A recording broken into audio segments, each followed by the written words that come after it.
6:36 p.m. I will call this special meeting of the Waterbury Selectboard to order for Monday, December 22nd, 2025. First item of business is to approve the agenda. Is there a motion, Roger? I move to approve with the addition of a letter of support to the Lake Champlain Basin Program application at 7:45, and that will bump the remaining items down about 5 to 10 minutes. Thanks, Roger. Is there a second? So we had a motion by Roger, second by Kane. Any further discussion on the agenda? So just one addition before the budget review, which is a letter of support. Is there any other discussion or questions? All those in favor, please say aye. Aye. Any opposed? Any abstentions? All right. Agenda is approved. Next up is the consent agenda item, the minutes from our special meeting on the 7th that I think were not posted at our last meeting, and the regular select board minutes from our last meeting. Is there a motion on the consent agenda? I make a motion to approve the consent agenda as presented. Is there a second? Possibly. Motion by Mike, second by Roger. Any further discussion? Okay. All those in favor, please say aye. Aye. Any opposed? Any abstentions? All right. Next up is public comment. This is an opportunity to speak to anything that is not on the warrant agenda. We ask that folks keep their comments under 5 minutes. And if needed, we're happy to add it to a future meeting agenda. I will note in public information that our municipal manager, Tom Lights, is sick. I spoke with him for about 6 minutes on the phone in which he was coughing audibly. So he is not able to join us in person or on Zoom tonight. So we are doing our best given that and the materials we have, which are posted under this select board meeting, but just sharing that for public information. Is there anyone else who would like to speak on public comment in the room or online?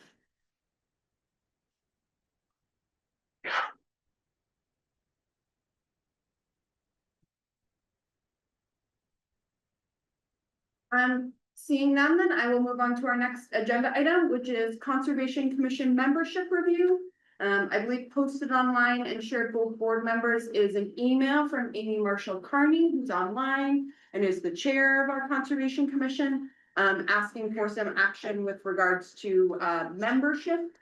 We also have the bylaws from the group. Folks in the room, I forgot to print this, so I will screen share it. It is posted online. Amy, I see you online. It looks like you're ready to go, but let me just pull up. I have just your email and also the bylaws from the planning session. Let's see. And once again, I am not going to tell you because we do not have better solutions.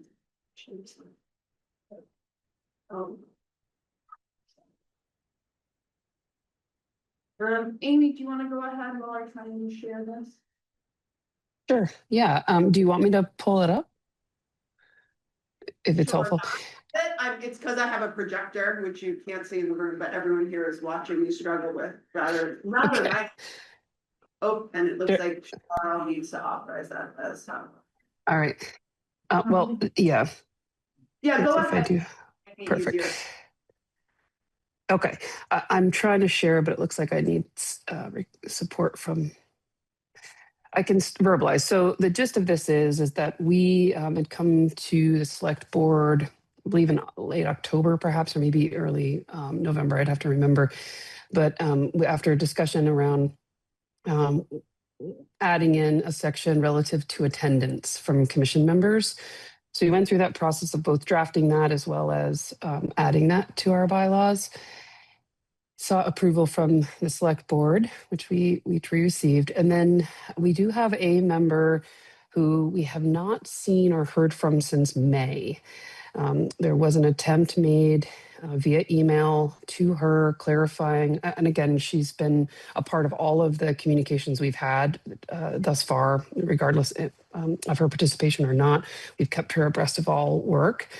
But in that request, that email was notifying her more pointedly about the change in our bylaws, and then also the role in which she had played that, in terms of not being participatory.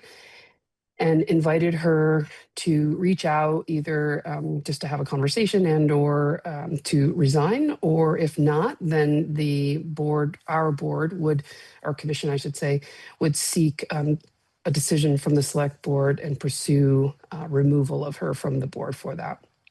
So gave it a period of time, still have yet to hear anything. So our assumption is that we would pursue that request from the select board.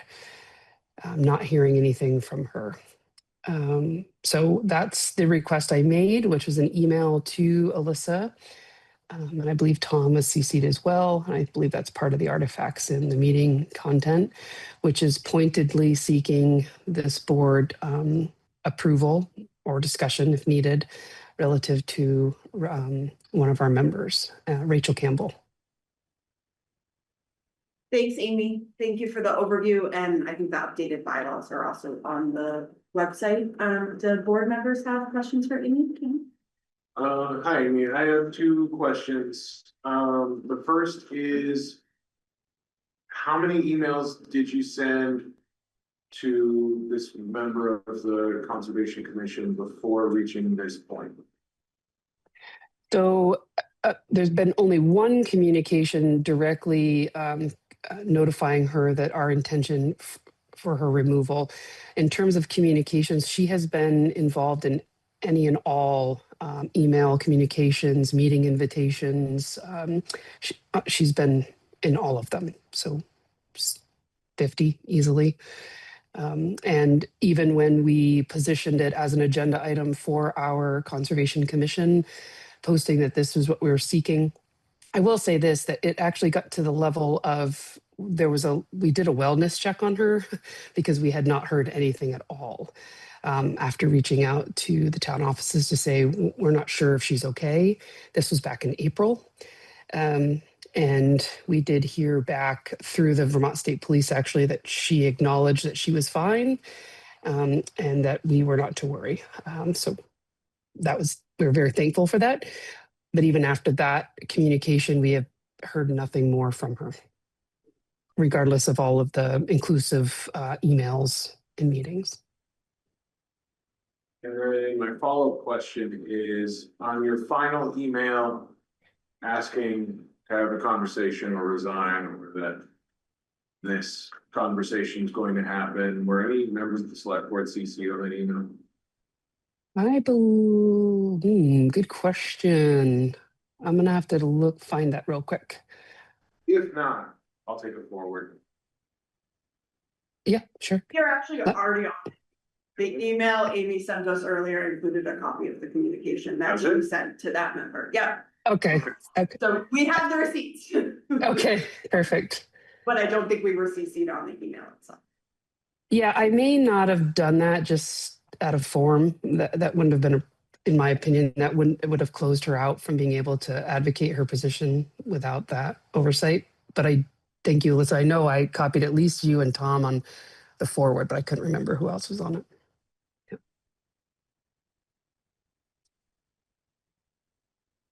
Roger? I'll move to remove Rachel Campbell from the Conservation Commission and invite her to reapply if she so desires.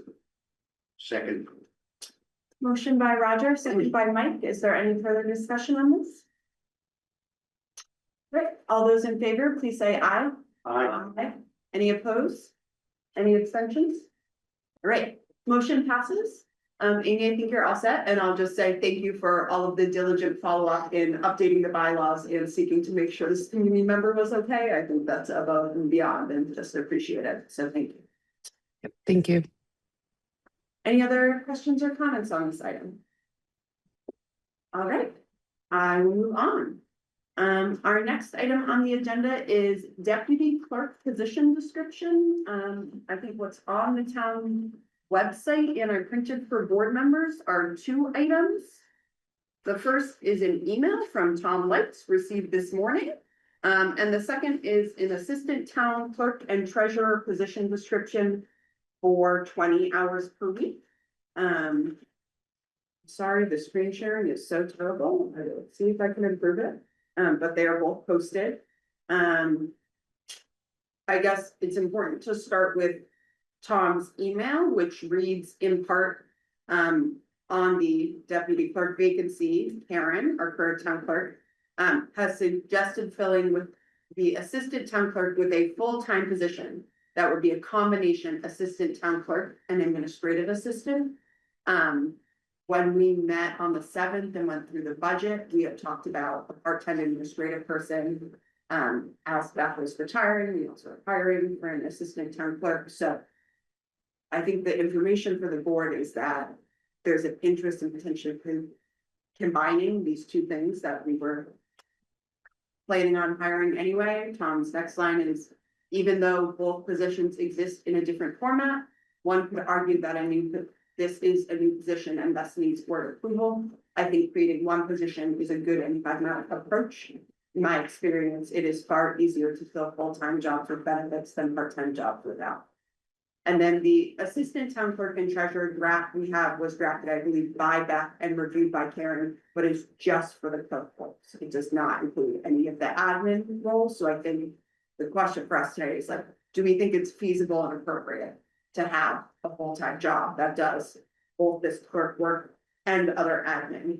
And if so, we should authorize that and let Tom and municipal staff continue working on that position description. That's all the info I have. Recognizing that I am the messenger, I try to be really transparent in all the info I have. Mike, So the draft just has the deputy clerk just doing clerk's work, not administrative. yeah, I think I'm seeing assistant town clerk and treasurer, part-time 20 hours per week. So I believe this would be just replacing that's current position as she currently works it. As a full-time or I think that's 20 hours a week, and I think the question from Tom is around that. This could be supplemented with additional administrative duties. And become a full-time position, separate from those two. I'm all in favor. I think you've seen in the last few months, due to some staff shortages, the need for additional administrative support, throughout the town offices, and I think that would be a very judicious way to help everyone in the town office get things done. Okay. I'm mostly supportive of this move. I'm just concerned as to we're gonna need to draft a job description. Are we going to need to dissolve a position to create this position? And the deputy clerk answers to the clerk. So if there's an administrative role, do they answer to the town manager and the clerk? So I have some questions. Excellent questions for which I do not have the answers. It's a good question.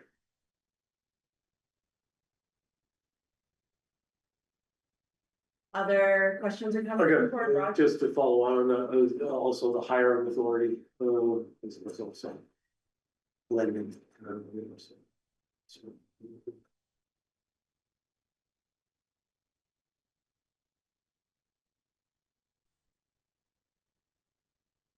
You have another question?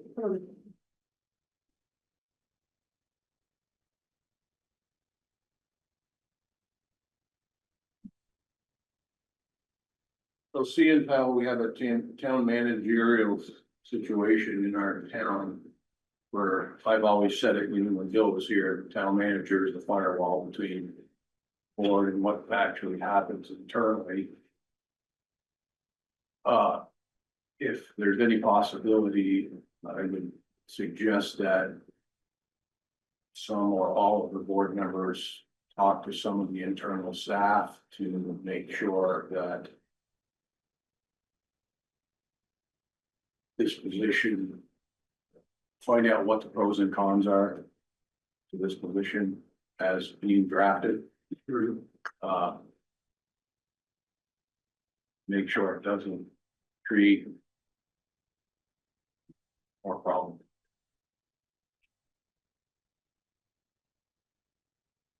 Make sure it's gonna function.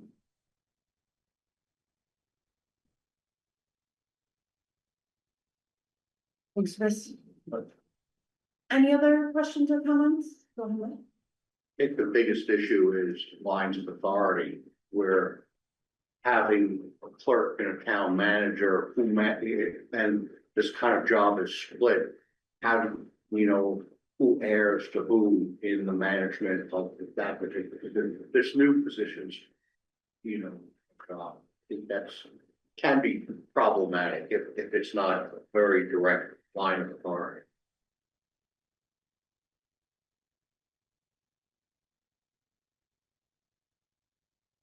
Are there any questions or comments from anyone?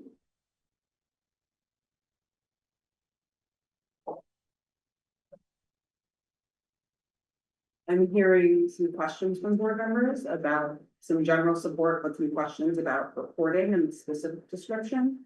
Do we want to take any action tonight? Do we want to table this? I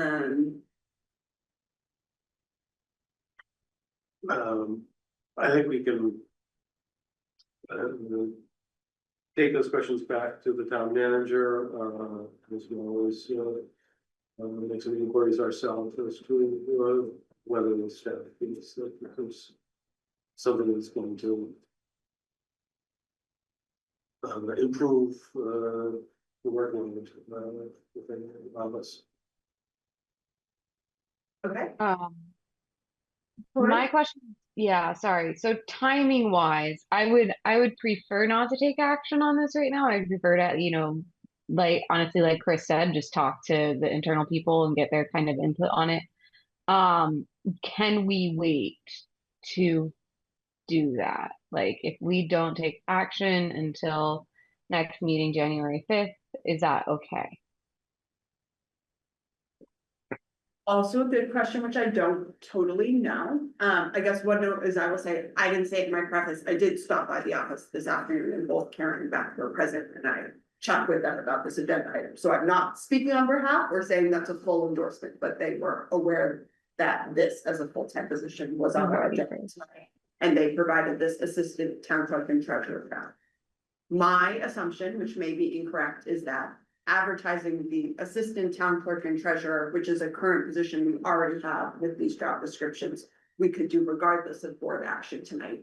I think the board action tonight is if we were gonna be doing this different hybrid type position with and wanting to make sure there's clear board support for that. So I don't think that could be done until we have further action, but I think we probably, my guess would be, we could advertise just for an assistant town clerk and treasurer part-time as currently. Okay, cool.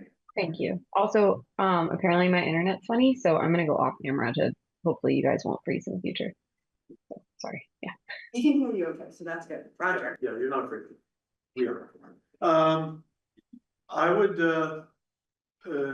be willing to move to support authorizing the town manager to create and advertise this position with the understanding that the concerns that we've addressed get resolved in order to get this moving on in a timely manner. So when you say this position, is it the combined or just The the combined deputy? position. I second that motion. Okay, we have a motion by Roger, second by Mike. Is there any further discussion on this? I just want to be absolutely sure for this position that we've crossed every T and dotted every I. With not only the staff, front office, but also who answers to who. Before we go out there. That's it. One further thing, I don't know how this applies, but do we have to involve the union with where, because it's kind of part, I know the town clerk role is kind of sort of separate, but the, if the administrative function would be definitely, I think, part of town staff, so do we need some clarification from the union and what is their blessing?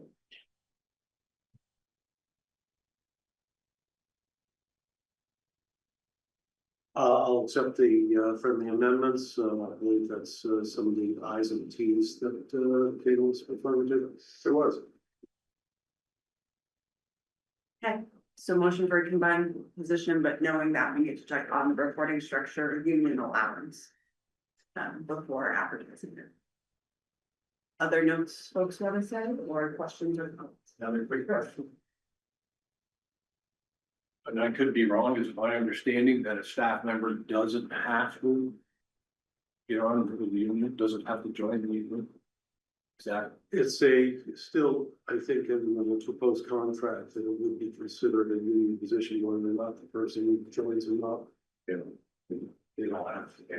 They don't have to. Might be clarifying that. Completely. Do you want to just repeat that one more time, Roger? Your understanding? Why do you answer first? Yeah. Yeah, it's my understanding that this position would be included under the proposed union contract. But that the individual would not be obligated to join the union. Thank you. Other questions or comments? No. We feel ready to vote on the motion. All those in favor, please say aye. Any opposed? Any abstaining? I did get your eye, Tori. Thank you. Yep. Okay, so motion passes noting, Roger, are you specifically doing that follow-up? Offer to volunteer. Thanks. Other questions or comments? All right, I will move us on to the next agenda item, which is town meeting study group. And Roger, turn it back over to you. I know you have a description that is also on the website. Yeah, and I apologize for not being able to get this submitted by Friday. We worked on it over the weekend in consultation with Susan Clark, who came before the board this past fall, and Rebecca Ellis, the town moderator, who has agreed to join this committee, selected by the Selectboard. And I believe that she is listening in and with her intention. Rebecca, are you available? Let's see right now. I see 7 participants, and unless she's masquerading as the town moderator or perhaps. Either send her the link. Come on. Okay. Anyways, 5 minutes, right? sorry. Oh. So efficient. I'll just read through this. Sufficient time. Again, this is a follow-up to a proposal that was made. It was on the warrant agenda for the town meeting earlier this year. The proposal that was presented was voted down by a majority of the people who were attending town meeting. But there was a constituency that thought that there could be some tweaks to improve access to town meeting. And in the subsequent discussions, we agreed that perhaps the way to go forward would be to have a study committee. And that's what this addresses. The purpose of the Waterbury Meeting Study Committee shall explore ways to improve the quality and quantity of citizen engagement and public decision-making at the annual Waterbury Town Meeting through a year-long deliberative study. The mandate is at the direction of the Waterbury Selectboard. The WTMSC will convene its first meeting on Wednesday, the 21st of January at 7 p.m. in the Cell Room of the Public Library. The committee will elect a chair and secretary, determine and post regular monthly public meeting schedule, and determine steps for members to participate in informed discussions. Susan Clark, a local researcher, author, and authority on town meeting and civic engagement, has offered to provide a presentation on considerations at that first meeting. The committee will select a representative to provide preliminary summary of their work and future opportunities for public input at the Waterbury Town Meeting on March 3rd, 2026. Based on the work during the ensuing 6 months, the committee will present their initial recommendations to the select board in October 2026, incorporate the feedback from the public and the select board, and provide final recommendations by January 8th, 2027 for consideration at the Waterbury Town Meeting 27.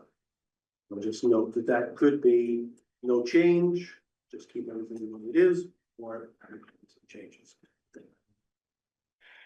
Unless this mandate is expanded by the Waterbury Select Board or vote at town meeting, the committee will be disbanded upon adjournment of the 2027 Waterbury Town Meeting. Formation. This is the last one. The select board aims to include a wide spectrum of viewpoints on this committee and encourages all interested members of the Waterbury community to apply. The select board will solicit and accept applications for membership from today through the 9th of January. And applications can be directed to the town clerk's office or to the select. So select board will review and appoint up to 13 members of the committee on Monday, January 12th, 2026. Those slots remain unfilled. The select board will accept further applications and appoint committee members up to a maximum of 13. I'm glad to take any questions or discussion. So recognized by the chair. Thanks, Roger. Anyone have questions or comments? I'll just say on a personal note, I commend the having all of this information on one sheet down to the first meeting date. And the potential sunset and just having it clearly laid out. Given my current role, I think if every committee had this level of detail, it would be really useful, so I was. Other questions or comments? Okay. I was also going to commend you on the amount of information you write in the story in 4 paragraphs. And I don't have any critiques as to why did we settle on 13? 13 is a number that I pulled from a very dark area. That is as far as I can tell, the largest number of committee members that we have on any committee. Like I think the rec committee has up to 13, and there may be a couple of others. If you get beyond that, then the functioning of the committee can get a little unwieldy. So I tried to make it as large as we have accepted in other committees, but not go beyond. Mike? Great job, very concise. I'm all for it.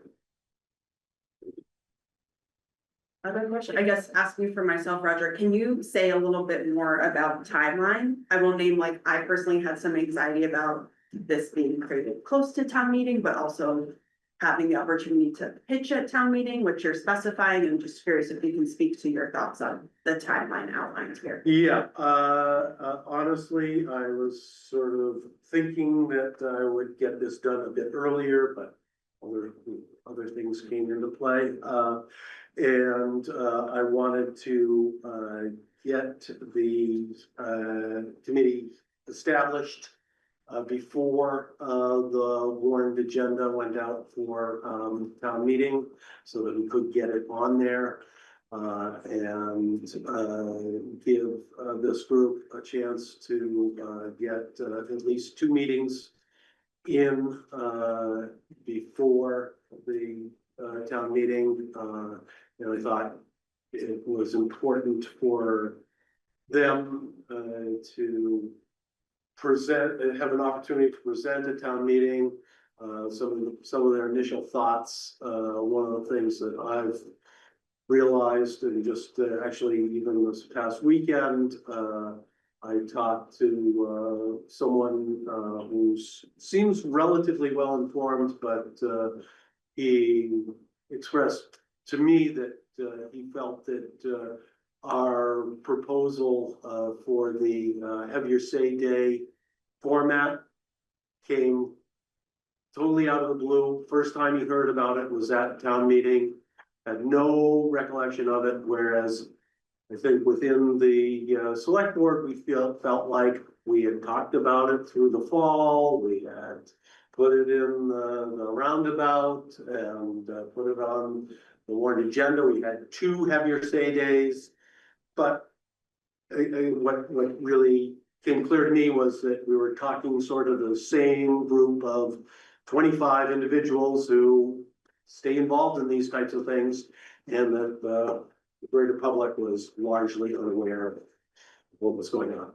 And so that I felt like at least we need to make anyone that shows up at the 2026 town meeting aware that this is going on, and if they have an interest, then they have the opportunity to get involved.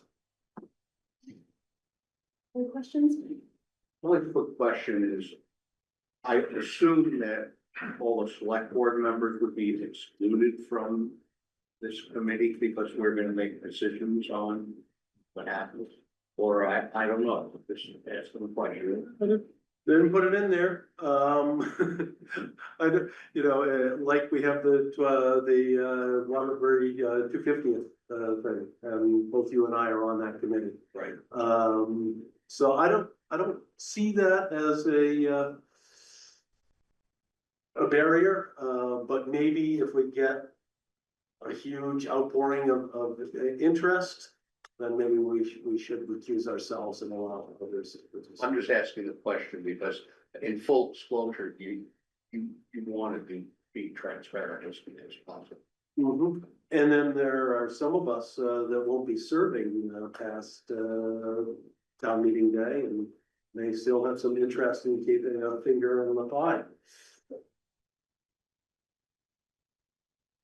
Order now. Alyssa, are you putting her in the motion? I would be happy to. On this one item on select board membership, I wonder about ex officio membership, which is not a thing we've done before, but essentially membership that is specifically non-voting. Given kind of the point you're raising, Mike, that someone who's on the select board would vote. And I would know we would not want more than 2 select board members, because then we're in the forum of the select board, if we would double more in everything, and that's hard. Or more complicated than it needs to be. So I guess my suggestion might be that we specify up to 2 select board members as ex officio members if tested. Looks like Evan has a question. Yeah, what Roger said just now made me think, if somebody did hear about this for the first time at town meeting, it would already be too late for them to join as an official member of the committee. Could you perhaps consider applications in 2 stages, one before to get it initially rolling, and then one after town meeting for a wider pool of people who might be interested? Good. I did put on the last line of this, that if we don't get the full 13 applicants, that we would open it up again, and I think your suggestion of doing so after town meeting makes a lot of sense. I guess the question is, how large do we want to make the committee? And I guess, and the other thing is, my thought is that the committee itself would structure some type of public outreach so that anyone that was interested would have an opportunity to participate and voice their opinions or suggestions. I'm open to others to take me up Evan's proposal. I'm also wondering, like, how you would be looking to the diversity of viewpoints, the wide spectrum of viewpoints, how you would ensure that those are present of the committee. Yeah, I think part of that would be the part of our deliberation on the 12th of January. To look at the applicants and make an assessment of, do we have a broad representation of people from different parts of town, people from different viewpoints, and have the opportunity to interview them and try to incorporate that diversity into membership.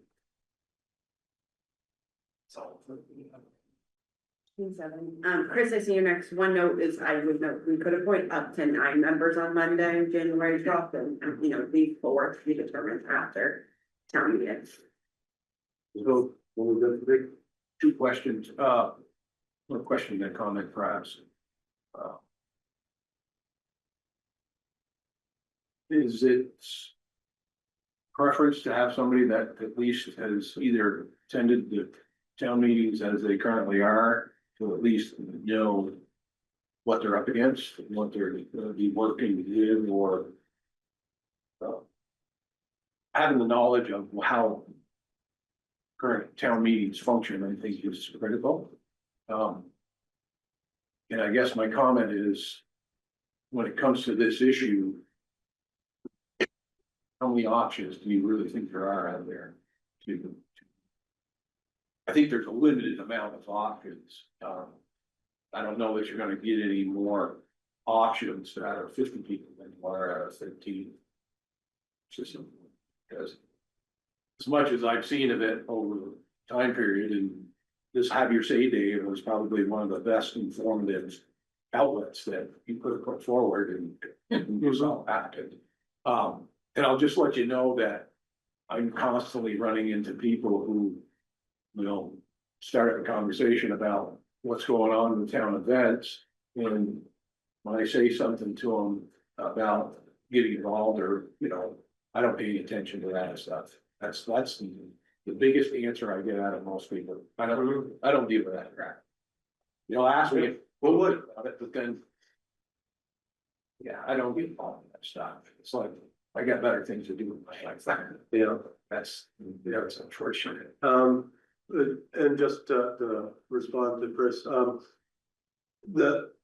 in terms of an informed participation, that's really why I reached out to our town moderator, Rebecca Ellis, who's very well informed about how town meeting operates, and I think, has her own point of view about feeling that she likes the way it operates, and I respect that and feel like that's an important viewpoint to have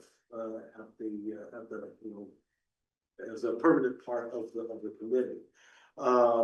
And in terms of the different options, I know that, as one example, Liz Schlegel asked me pointedly, had we considered the Brattleboro model, which is a representative model where they elect a number of representatives to attend town meeting, which I consider, I didn't know about it and didn't really consider it because it seemed like just totally unworkable in our environment. But I was talking with Susan Clark today, and she said, no, it actually does function reasonably well. So, that was my own ignorance. I just thought, like, we're gonna elect 100 people to represent us at town meeting. And, I just could see our town clerk's brain exploding, trying to organize all that. And I should not even sure, just, I couldn't conceive of how it works, but apparently it can, so. That's one. Don't get me wrong, I'm all for engaging more people. It just seems like every attempt. Yeah, I totally agree. Yeah, it's frustrating. Yep. I wish you luck. Mike had a hand, and then Amy is online. Go ahead, Mike. Very briefly, that's a very common model that represented in Massachusetts. That's what she's. A lot of towns do that, and I know from people who I know in Massachusetts, they have different opinions. So it's like everything about different models. There are different people are gonna have different opinions about each one. Don't tell him, I'm actually from there and had no ideas. Amy, go ahead. I couldn't tell, Roger. So I had a question around getting research about these types of models. I actually have heard from folks in Brattleboro that that model, while idealistic, sounded good. I don't know if it necessarily is landing quite as well with after time. So do you know it in this model? And I'm all about improving engagement. And I too have heard many people like Chris have said that I'm not getting involved in this nonsense. So that's both disheartening as well as concerning. Is this working session also going to bring in some benchmark or best practices that are working in an elongated situation, not just a, hey, we just attempted this and I asked because I think Cambridge might have had another model. There's several other places that have introduced new ideas. But I feel like it might be helpful for a working group to better understand what's worked well and what maybe hasn't. I'm just curious if that's how you're structuring it here. Yeah, that's why I invited in Susan Clark and talked with her a couple of different times over the course of the summer and fall. She has worked with Frank Bryan, who is sort of the leading expert in Vermont on town meeting, and she herself has written at least one or two books on this issue and has really made it her business to research this and has helped. I know she's worked with the town of Jericho as well as Lincoln, and I don't doubt others as well. So yeah, she's got a wealth of knowledge that I'm hoping that she'll be able to sort of encapsulate and present. She also has developed an approach whereby she can help people recognize the viewpoints that they bring into the discussion, so that you don't have to, be worrying about hidden agendas. She sort of can bring those agendas out and make everyone feel like it's okay to recognize that everyone has their viewpoints. We want those viewpoints, and then in her experience, that helps to really open up the discussion and open up people's consideration of different possibilities. As much as I can tell you at this point, but I do think having someone that has that experience and can cite different examples will be quite useful. Yep, thanks. Other person came? I was just gonna comment into question that all the questions that we've heard, I would assume, or most of the questions we've heard, but all the questions that I've heard so far would be answered by the committee, right? Because the job is to figure all this out. Right, so here's some of the concerns of like, is this gonna be effective? Oh, let's wait a year and see if the committee figures out if it's gonna be effective. There's a lot of questions that will be answered in time, I think, rather than answering right now before the committee. Evan? Speaking of ex officio members, you mentioned Liz Schlegel as chair of the Board of Civil Authority. Since the BCA might be responsible for implementing certain changes that may or may not be made, I think it would be important to keep them in the loop in some way. I know when Susan Clark came to present the fall, Liz complained afterwards that she didn't actually know that was happening until Susan Clark herself told her that. So she was apparently not well in the loop on what's happening in select board meetings. So I think it would be important to let her know and other members of the BCA. Yeah, I copied both Liz and Karen Petrovich in submitting this afternoon, so that she has been informed. I agree. Let's see if I can get the legislative authority engaged in this way. Just a note, Rebecca just arrived. Ah, okay, We were ahead of time. yeah. Hi, Rebecca. Oh, I'll let the chair. Oh, no, you're good, go ahead. Okay. We've just been discussing, this, proposal for the past, 15 minutes, maybe? And, wanted to perhaps, hear your viewpoint on, this initiative. Hi there. Sorry about that. I misread the agenda and I came in at the wrong time, which I apologize for. But I am excited to participate and help out with looking at additional ways to encourage participation in the town meeting. And as the town moderator, I think that's something, naturally that comes with the role, and happy to help out with that. And Chris Fiennes said that it was important to have somebody who is well informed about how town meeting operates and sort of what's feasible. And I said that was my reason for inviting you to be part of the committee. And my sense is that you really support the way that town meeting has been run. You've done a nice job of it yourself. And I don't know if you can sort of elaborate a bit on your own personal viewpoint on town meeting and whether you feel like it needs any tweaking or it works perfectly, or what your sense is. Well, it probably doesn't work perfectly. Well, I thought that the town had a lively conversation about this last year in March. A lot of people with a lot of different views about the purpose of town meeting, how to encourage people to attend.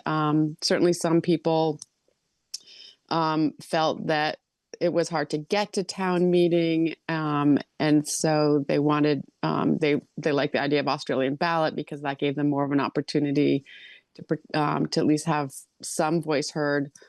I think other people felt like the town meeting floor debate and having real live debate about a real live issue was a way to get people more engaged. So, I don't have really,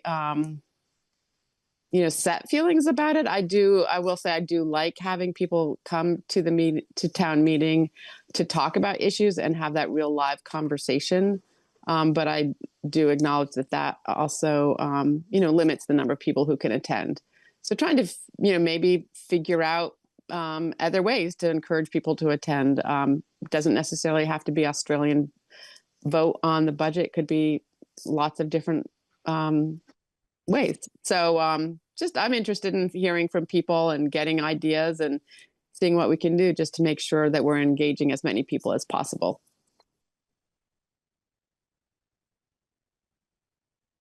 Great. Other questions or comments on this? Yes, if we want to move forward with it, we probably would want to create a motion to create it. And if there's any of the specific changes we've talked about, that's important. And speaking for myself individually, not as chair, I just think it's great to look into it. And I think a piece that hasn't come up is just like getting folks to engage regardless of format. As someone who's buried in just my emails, trying to keep up with basic operations, designing like a fun poster and a how-to guide about town meeting have never made it to the top of my to-do list. So facetiously, I'd say we should call it the town meeting fun committee. But like, how do you get people to, regardless of format, be engaged and interested? I think having 13 people who might be able to help with that would be a real asset. And I will also say, I know nothing about hybrid. I'm currently struggling to run a hybrid meeting, so I'm far from an endorsement, but like, that is, again, another one of these like middle ground things. I don't know what the law allows. I don't know what would be practical, but some places are doing. So that's my 2 cents. Do we have any motions or other questions from board members of the public? Roger. I was just gonna say, I like your friendly amendment based on Evan's comment that we start with the appointment of 9 individuals on the 12th of January, and then add an additional 4 after the greater a group of people are informed about this after town meeting.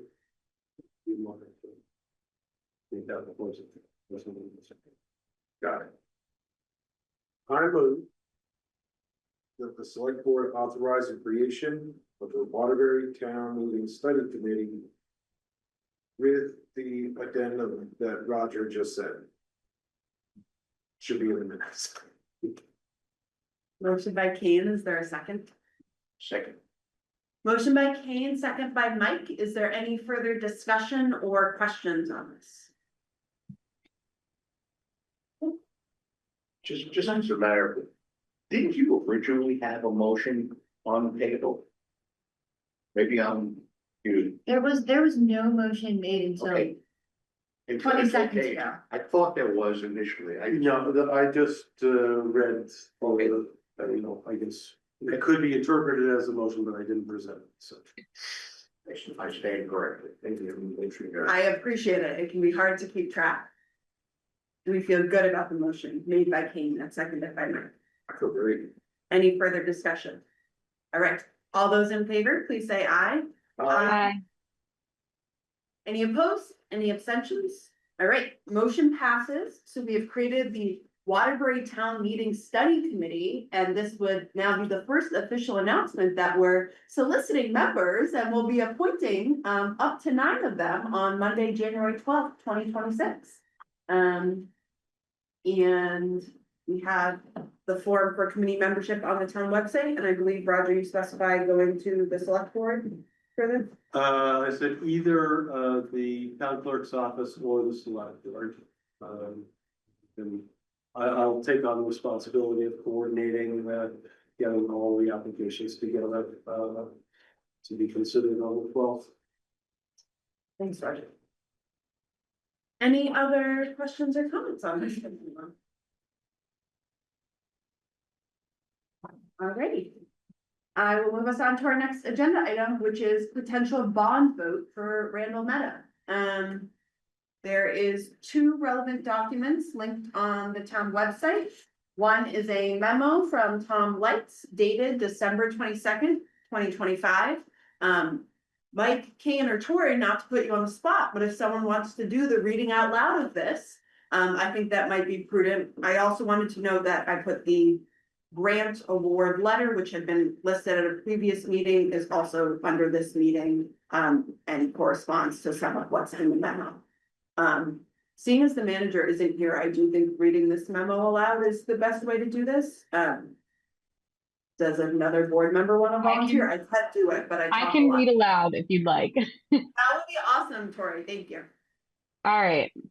Memo from Tom Lights, the select board regarding Randall Meadow bond vote, date December 22nd, 2025. I am seeking authorization to enter into an agreement with Darby, Coulter and Roberts LLP to serve as bond counsel in preparation for the issuance of debt for the Randall Meadow project. I'm reading the correct memo, right? Correct. The cost would be $6,000 as a flat fee, and that amount would be reduced by $1,000 if the town does not need to obtain any short-term financing related to the project. Keith Roberts would serve as the principal who would coordinate the firm's work. The firm would prepare all the necessary financing documents related to a bond issuance and provide us with the correct legal guidance regarding required legal notices, hearings, etc. We would not pay for these expenses until the debt is issued. The grant budget contains $30,000 for legal coordination fees. I am not yet 100% certain if debt issuance is a grant eligible expense, although I certainly believe it to be. But if it is not a grant eligible expense, it would then be a part of the overall $4.3 million expense and reimbursed by debt proceeds. Finally, I have discussed a bond vote question with Keith. We don't have final wording as of today, but the simple mechanics of the question would be to ask for voter approval for $2.3 million in bonds as part of the broader $4.3 million project subject to reductions if the town is awarded other grant funds. In short, the town would only issue the debt it needs to complete the project, as we believe we are well positioned to receive additional grants. The CDBG grant can be the first payer on all eligible expenses, so I don't believe the debt would need to be issued for 1 to 2 years.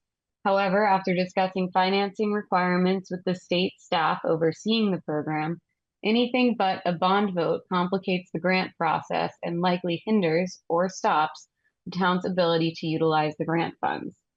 Should the select board wish to move forward at the next scheduled meeting, there would be a timeline and financing documents that would need approval. In short, the warning would need to be posted for at least 2 weeks in 5 places prior to the vote. We could meet this requirement as part of our regular warning process. There is also a requirement to publish the warning in the Times Argus for 3 consecutive weeks on the same day of each week, with the last publication not more than 5 days and no less than 10 days before the vote, presumably on town meeting day. Thank you, Tori, for volunteering to read. Very much appreciated. I am not Tom Light, so I cannot directly answer questions. I would note that the award letter we have from the state does list a number of conditions, including evidence of commitment of other resources of the 2.3 amount. And just that's again on the website. So to me, that aligns with this request essentially, so we can move forward. Do board members have questions or things we want to discuss on this? Okay. I guess my one, because Tom's not here to answer all my questions. Of this. Was that end of the safety?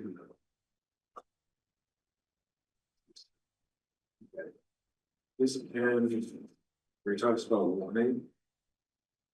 Are you trying to? Wouldn't we ask the voters for a bond on town meeting day as we're close, or are we trying to do that before? My impression, based on Alyssa Johnson's personal knowledge, is that the goal would be town meeting day. I believe bond notices have a different timeline of warning requirement than our warning for the budget for town meeting. So the warning for the budget for town meeting gets forwarded at no more than 40 days before. I believe bond, like the separate newspaper requiring, so I think this needs to go out sooner, even if it's also on town meeting day, because bonds have more stringent or longer notice requirements. Again, my understanding based on like looking at an online VLC's calendar. Mike says he thinks I'm correct, so that's good. Just follow up. Getting the question of bond votes and grants, kind of feeling like seeing the light at the end of the tunnel, Randall Meadow project, like it might actually happen, which is very exciting.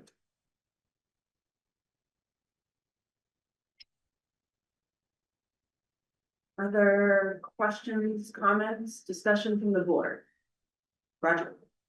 I'll move to authorize the town manager to enter into this agreement with Gowdy Filter and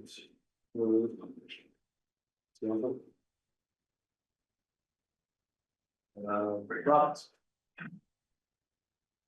Is there a second? Second. So I have a motion by Roger, second by Kane, to authorize the town manager to enter into this agreement. Is there any further discussion? Chris? Just a point of clarification, I'm happy to have somebody convince me otherwise, but does this seem like it's the cart before the horse on this? Has there been an engineering, I know we've talked about some money, initial money to put out for an engineering study to answer all the questions that pertain to this project. If we bond for the money, and the project isn't designed yet, that it just seems like backwards plan to how that's supposed to function. Yeah. This authorization does not obligate us to borrow any money. It just enables us to borrow the money if the engineering proves to us that implementing the project, we don't have the desired impact. And then we can move forward and start moving dirt. And then when we need the money after, this enables us to spend the $2 million that is allocated to us through the community development block grant. And then if we need further funding, we can focus the bond in order to raise those funds. So similar to somebody going to the bank and saying, you know, what do I approve, how much do I approve for? Right, like a letter of credit, right? Thanks, Chris. I appreciate the questions. I would say, speaking for myself, in my, as I said, 6-minute, barely understandable coughing fit phone call with Tom, I said $6,000 seems like a lot of money. And he said it is much more than it has previously cost in legal fees to do this. I believe Paul Giuliani, he said, was the attorney who previously did this and evidently did this at a very affordable rate. And unfortunately, he's no longer in the business of doing it. So I will just say I had no reference point, but noted 6,000 felt like a not insignificant legal fee for just a bond notice. And what Tom said to me was, that's kind of what the market is now. So just to say for the board that I asked that question. Do other folks have questions or comments? I will also note, Chris, I think your point is well taken, and I think we will need to be ready and willing to explain that at town meeting with regards to the actual bond vote of, okay, are we actually spending this money? Is it an authorization? Just to say, I think we're likely to hear that question many more times. So mostly me saying to the board, I feel like we're gonna have to make sure we have that all answered. Mike and then Roger. And in response to Chris's questions, I don't think it doesn't preclude us from pulling the plug should we have additional information, you know, that we want. No, I think this is basically, it's kind of like what Roger said, like kind of a letter of credit, that we're looking to get financial ability to go ahead, but still it enables us to back out of the situation should documents and legal issues warrant such. Roger? And the reason we need it is that it's in the community development block grant agreement.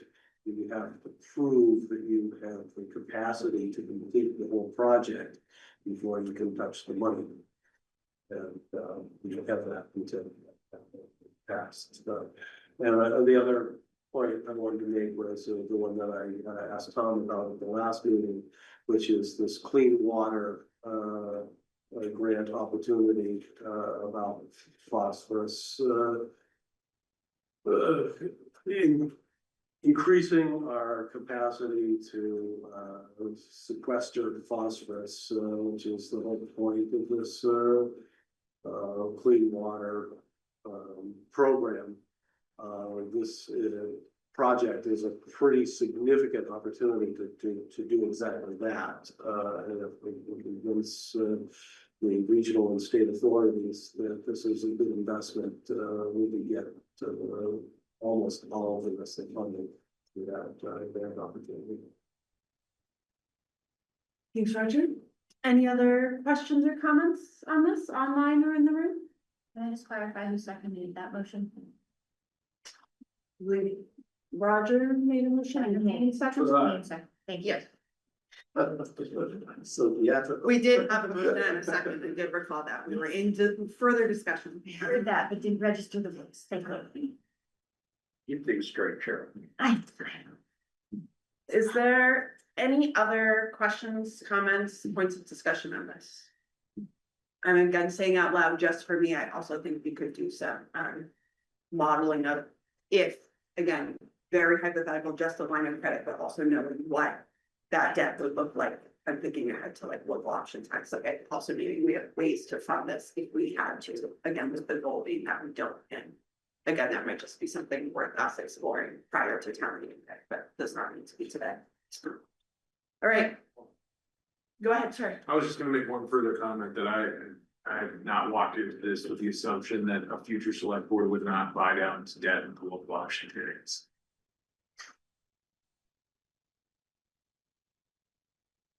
Other questions or comments? Motion by Roger, second by Kane to enter into the agreement.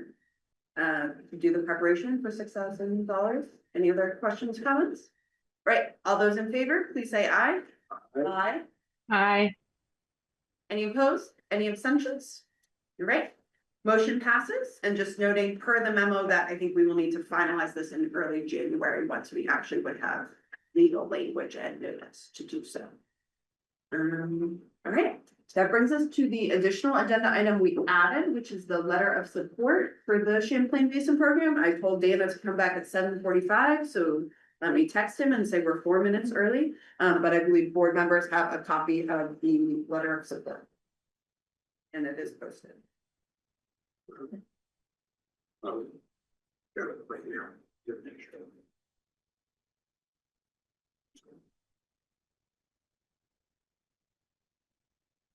I'll do your eyes, we can share, so I don't. Oh, here, I have one. Back all. I've read it. Thank you. There's also ones that are probably taking questions. Okay.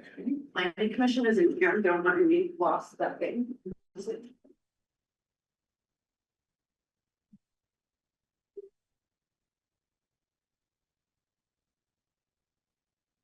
Anyone else need a copy? Want to look at a copy?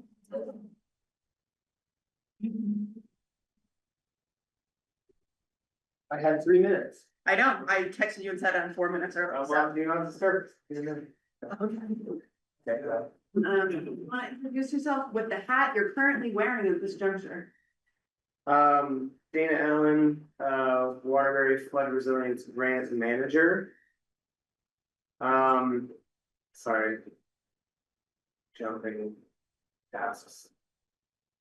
Okay, hey guys, so what we're doing is, I've been helping, the Natural Disaster Planning Committee and crew put together an application for education and outreach activities to the Lake Champlain Basin Program. We're envisioning doing, flood response volunteer training, homeowner and business owner, information sessions and training, as well as involving private contractors on pre-flood mitigation practices and post-flood response measures to implement after flood. We are looking for about $50,000 from LCVP. The grant would start in January of 2027, even though it's due on January 5th of this year. They lag them for federal funding delays. And it's going to last for a period of 2 years. So over the course of that time, we're envisioning holding multiple training sessions. So the scope of work would be to develop the curriculum, come up with the outreach materials, and then actually do the trainings for all of those 4 groups listed. This is a partnership between NDPC and crew. I think, just for full disclosure here, I think that the letter currently says that the town will be the primary applicant. That is currently in flux at the moment. We're trying to figure out who will be the primary applicant, whether it's going to be the town or whether it's going to be crew. So we're working on that as of the last couple of days. So if you do want to sign this letter of support, I would say, and we just went through this in the planning commission, I would say that a good revision would be saying something along the lines of the town of Waterbury's select board is supportive of the grant application to the Lake Champlain Basin program versus saying specifically who the applicant be. It doesn't materially change what we're asking to do. But one entity does need to be the primary applicant, administrator, et cetera.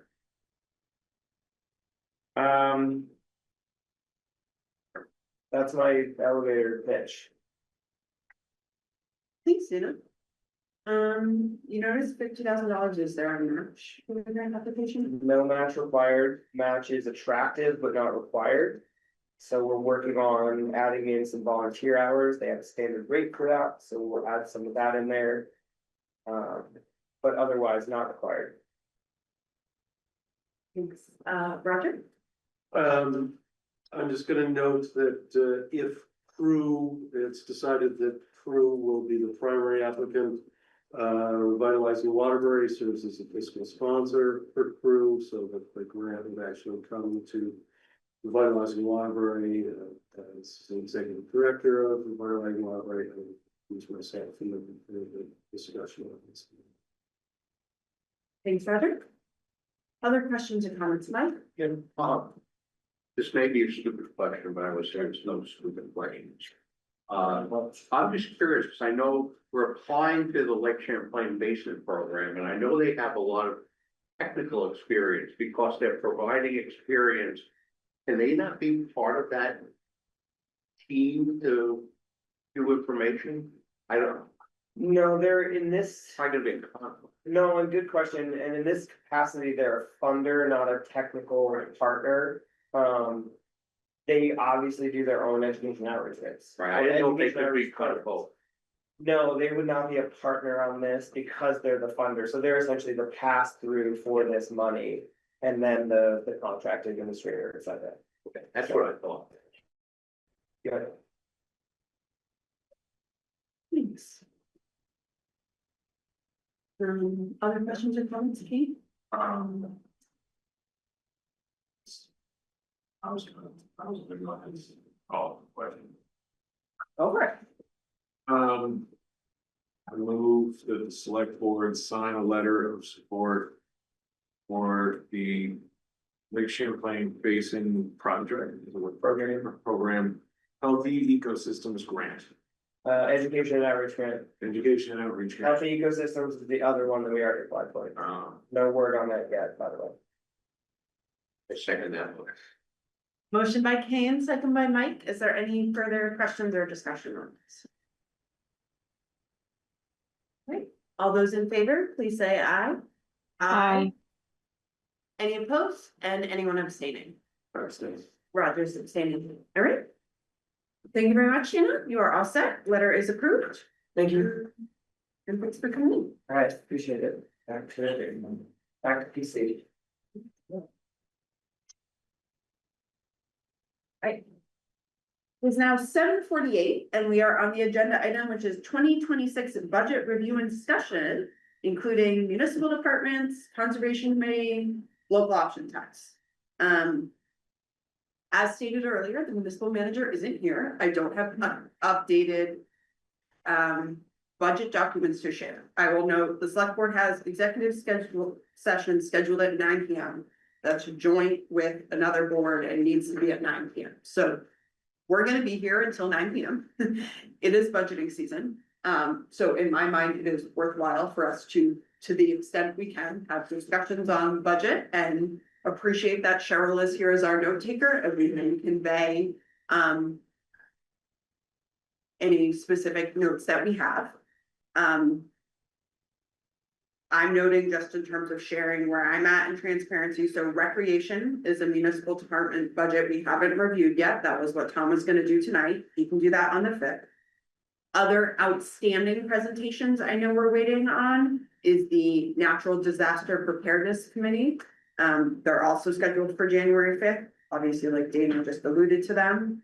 I got a request this week from WADA for funding, so I said January 5th. Because this agenda was already out, so they're planning to come in. We also wanted to hear in person from WASI. We already have their numbers in the budget, the ambulance service, but we had asked them to come in person. So those at a minimum would all be on January 5th.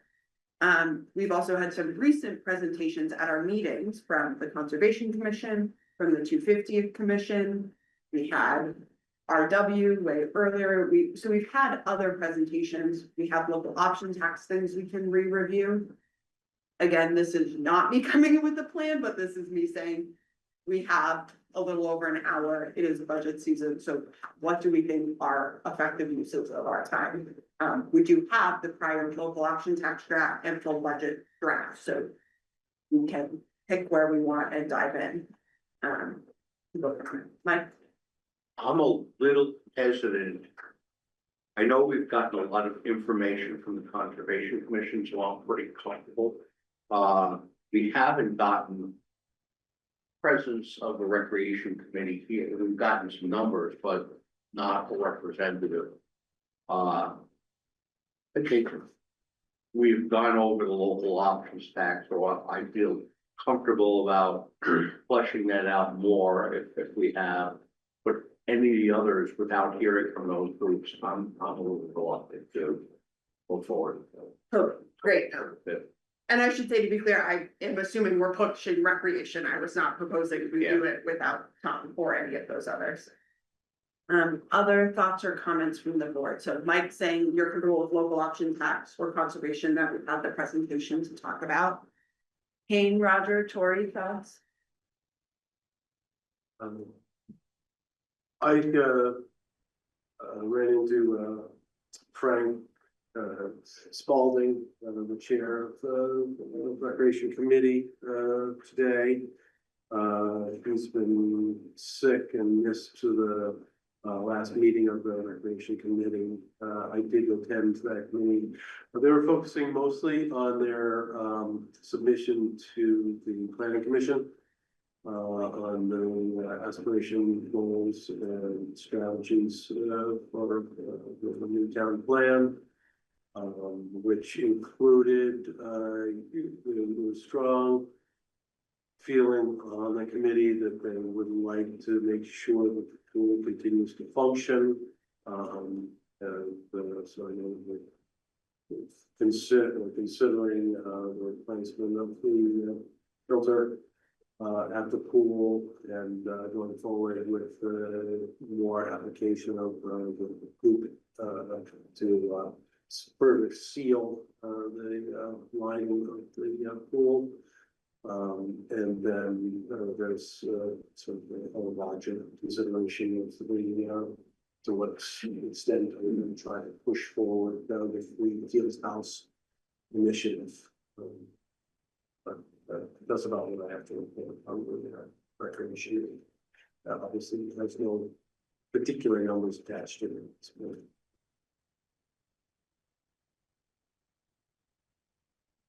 Thanks, Roger. Did you have something? Yeah, it feels irrelevant. Well, I heard support for local option tax, so I'm wondering, in absence of anything else, if I pull up our last draft from 12/15/25 and we at least decide that we agree on what's in there for tonight, knowing that still more revisions could exist. This is posted, again, it's from our last meeting, so it's 12/15. Let's see if the screen share works this time.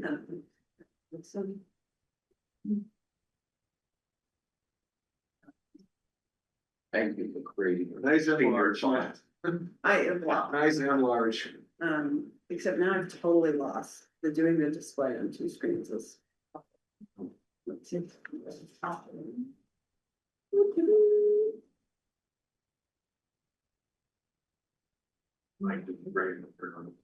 Yes. We're gonna start chewing in for those things. Yay, I think we did it. I don't know. Just sitting with a lot of sugar. Well, I'll start. Anywhere you want, just feel free to have it here. All right, Hang on.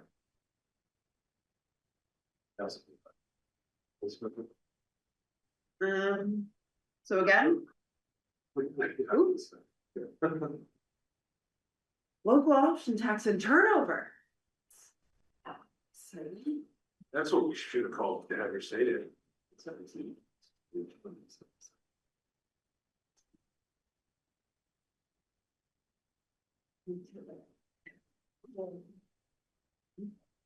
Oh, the turnover, there's no turnover. Thank you, Mike, for the turnover.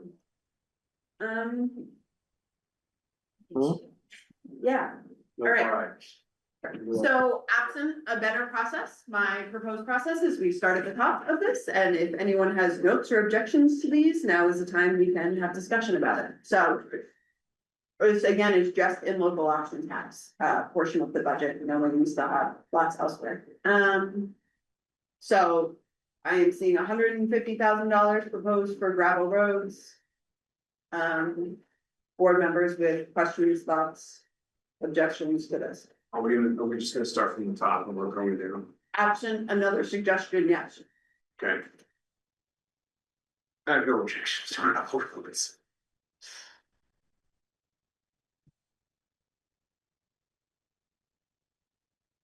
I'm showing at the same time, because this is going poorly. I see Amy has a hand up, one I'll get to in a moment. I'll note for me, this is level funded. I mean, I guess I'll also say where we're at right now with the budget is like. 4%? I was 3.7. 2.37? 3.37.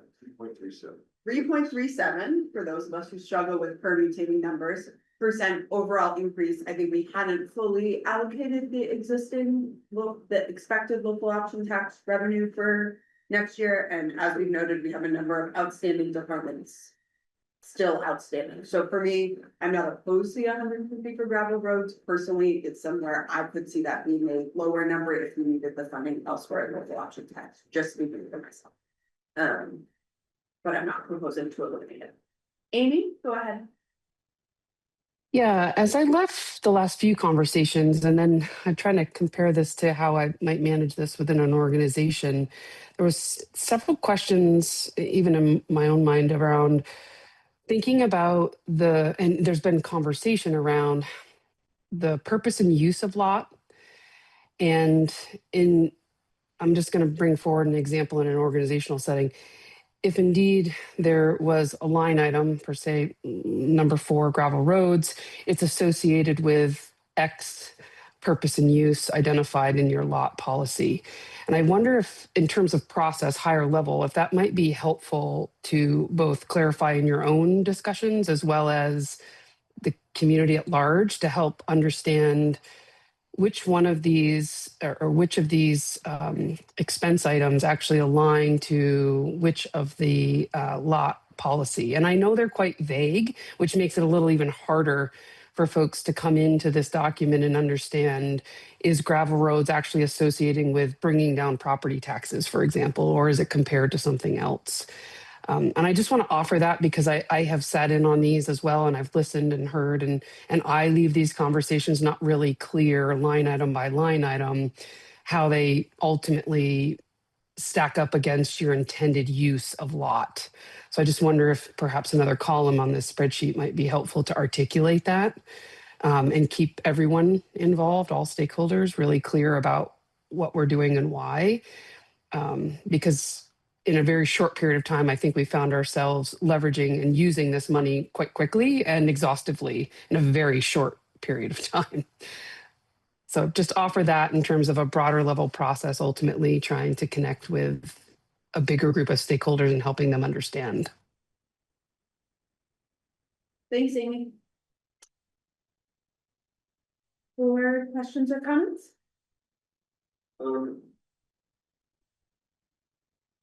I mean, we've been over the 4 buckets dozens of times. I can round off for the public what falls into what bucket. I mean, gravel roads is the obvious infrastructure, right? Highway capital fund, infrastructure. Public works vehicle, infrastructure. So I think it's pretty easily readable. Once you start thinking, if it says road, it falls into the infrastructure bucket.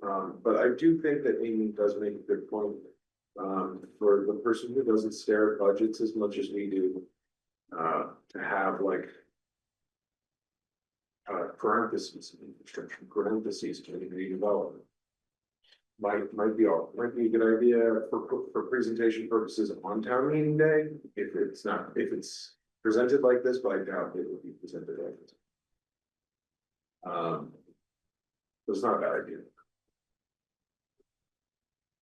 We just add another column. Yeah. It's also helpful for you for balance. So when I think about leadership teams, when you folks are put in a position of having to ask, are we balancing our spending in areas, it can help you quickly identify that. Thanks, Amy. And go ahead, Mike. I agree with Kane. I think, be transparent as much. Everyone's not in the loop as much as, there are different levels. And to really clarify that, we have the 4 buckets, to clarify which bucket this is coming from. I think that figures out things to the general audience. Other questions, comments, or in general, I'm Roger? I was just gonna say, maybe we should cite the other buckets, while we're doing it with the audience that we have.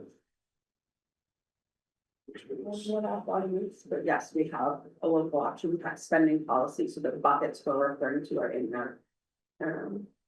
Actually, it's posted under the last meeting, not policies and guidance, that's what they're.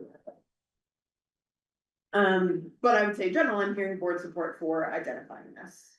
So if we can add a column, I will say in general, I think there was a conversation about reviewing all of these expenses to ensure alignment with the policy, so we can document that as we do it.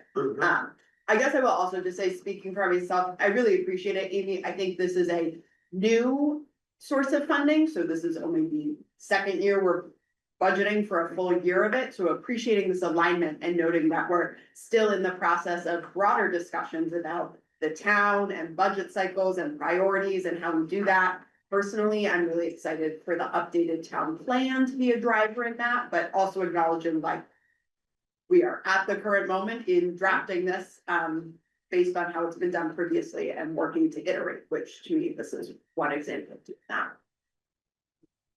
All right. So hearing support for that, that's a note we can make. Cheryl, do we have that around, so that we would love to have a new column, and that will specifically tie it back to the local option tax policy. And for now, again, absent something else, I'm gonna continue us down, but noting that we want to cite it. This new fire truck is actually one of the items we have to use local option tax for, that was previously voted on voters. It's like this is year 2 of 3. And now we're using the bucket framework, but we had to, I believe, it reduced debt service. Tell me if I'm getting it wrong. Correct. By not needing to bond for this. Saying about highway capital fund, I believe. That's yours. Sorry, my cursor's on the wrong page. Great. Highway capital fund, which debt or infrastructure. It's useful. $25,000, any notes from the board?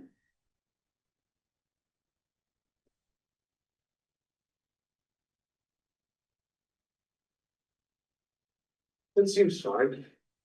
Well, 25 isn't too low.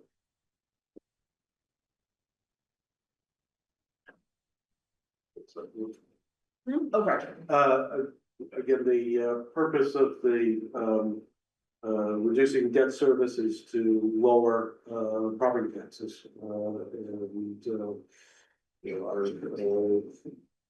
As we're currently got it configured, that is going to increase fairly significantly, the tax rate is, and then on top of that, depending on what happens at the state level, there's going to be an increase in the education tax.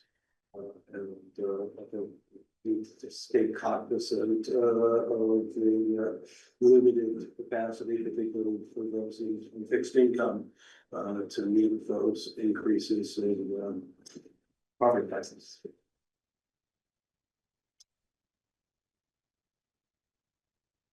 Right. There are no notes. There's a placeholder here around recreation facility planning and estimating. as I recall, Tom has noted that there isn't really a good next step for this project. That isn't a pretty significant capital investment, but board members, correct me if I'm misremembering. Yeah, you're correct, but also doesn't have a line this year. Makes me feel confident that there's not much to discuss if we're not spending any money. Public works vehicle, another one as we previously approved, so we need to pay that debt. So that is in here. Housing trust fund, there is not a recommendation for that. For this year, again, noting that there's already been allocated. The card access / security system, last year we had $25,000 approved. I will say I was CC'd on an email from Woody, as I believe he's working on getting estimates for that, and I believe it was much higher than this. So I'm curious if Tom was gonna come back and recommend further funding. I have no idea. It was just For which, for the card access and security system, Oh, yeah, for the municipal building. It's more than 25 grand. Again, this is, I did not have the context for what he was communicating to Tom, and I was CC'd, so. And that could be incorrect, so I don't want to. We'll just ask Tom if it needs to be increased. I'm not sure. And even though with these LLP numbers, we still haven't decided on the department budgetary things, which those, even though this could be what it is, the budgetary things on individual, department budgets can be changed. So maybe make some headway on keeping the budgets palatable as we can do.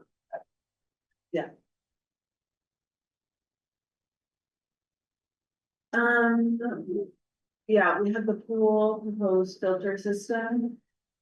I'm becoming increasingly more concerned as years go on about the pool, how much money we're spending.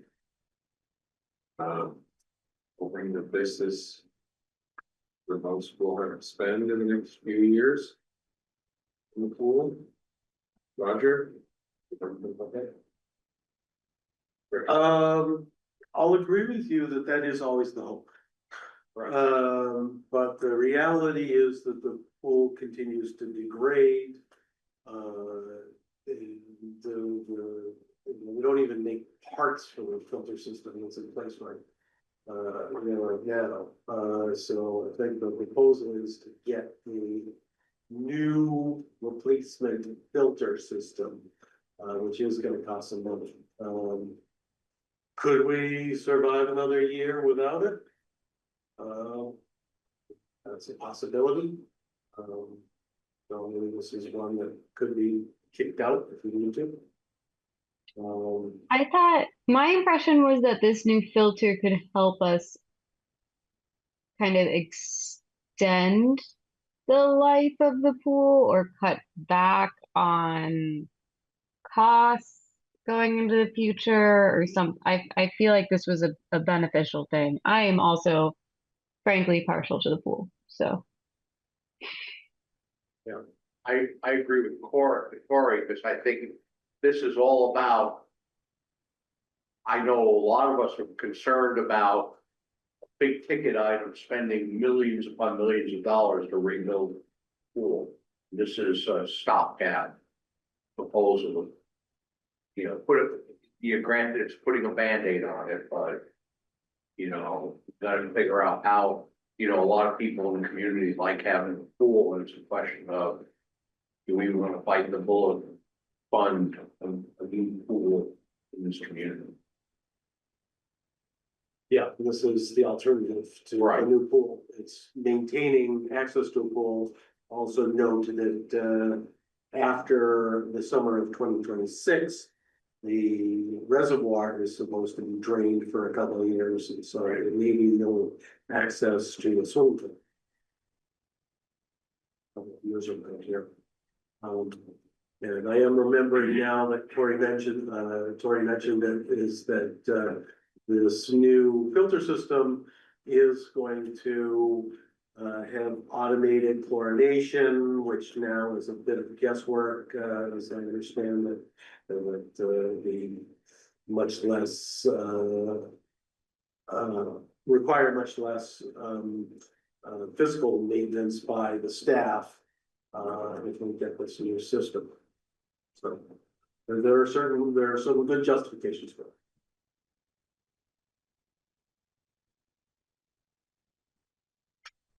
Any other notes, folks, you want to say? We have the tree board request for tree inventory, and Mike, I know you have thoughts about if this should be in local option tax and what category should get next to it. That we have had discussions about in previous board meetings. As well as a note around a line for the tree board generally in the department budget, so. Noting all those things, are there any other? 6 of 1, half a dozen. If it shows here or if it goes with the budget, it's going somewhere. Yeah. So it's not like we're saying don't do it. In terms of things that may have changed, and again, I don't know how we want to discuss this as a board, this was the fire command vehicle. We had Chief Dillon in last meeting. There was discussion instead about a tanker truck, I believe, and a potential about. There would need to be multi-year financing, I believe, The tanker. Or for the command vehicle. for the tanker. I'm saying this isn't old, this was the 12-15 draft, I think, prior to that conversation, I don't know. To reiterate where we've landed as a board, what we're thinking next steps on that. I have a thought. I have two thoughts. So if you, with a focus on the fire command vehicle and the need for a tanker, I mean, we have a need for both. The command vehicle is almost 20 years old. And the tanker is rusted. So if you scroll down a little bit to sheriff option and accounts payable, there has been question about whether or not we need to do that system this year, or if we can put off the accounts payable system for next year. And there's also considerable pushback on spending more on police at a time when we're trying to tighten our budget belt. So if we were to, in theory, eliminate those two items, we'd pay for the fire command vehicle. I'll say this one already has the payroll on accounts out, because I had other. So, Oh, good. yeah, so that was not included in this latest draft, the $75,000 for the sheriff is in this. Yeah. Document. It's good thought. Seems that Chief Dillon would seem very in favor of swapping out the command vehicle with the tank truck. And if that's what he feels is the right move, I have no problem with that. I believe his emotion was, he settled for that. I don't think. I agree, and Steve, but I think he thinks that's much more of an immediate need, and can we not push off the command vehicle for another year? We're always gonna have local options tax. Can we not do it in a follow-up year? I think so. I don't think we want to put off the expenditures for the sheriff's department, because we have heard loud and clear from a number of residents about the lifestyle kind of issues between speeding and just local patrols, that our residents feel those are necessary things to happen, and I would agree. So I think that, that $75,000 expense for a trial of using the sheriff's department, I think is a very good both options. On the tanker, I think the point that Chief was making is that we have the opportunity to buy a demo truck, which is substantially less expensive, and that if we put this off, we will have that opportunity next year, and we'll end up spending considerably more. So I think that we should probably follow his choice and going for the tanker truck and it's the coming vehicle run for another season. Lesser truck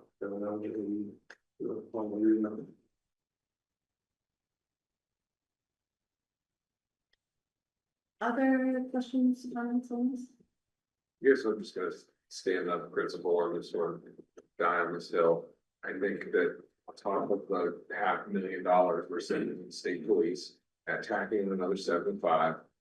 In a year, we're gonna have to tighten our belt. When the fire department needs 2 new vehicles, they're willing to settle for 1. They need 2.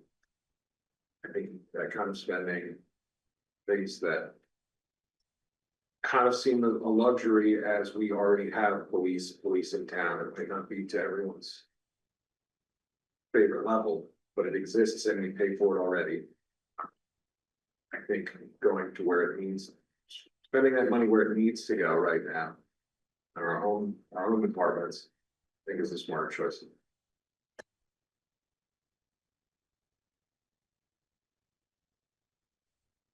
But I can certainly be outvoted.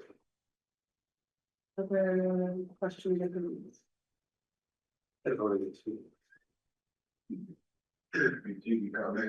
Oh, yeah.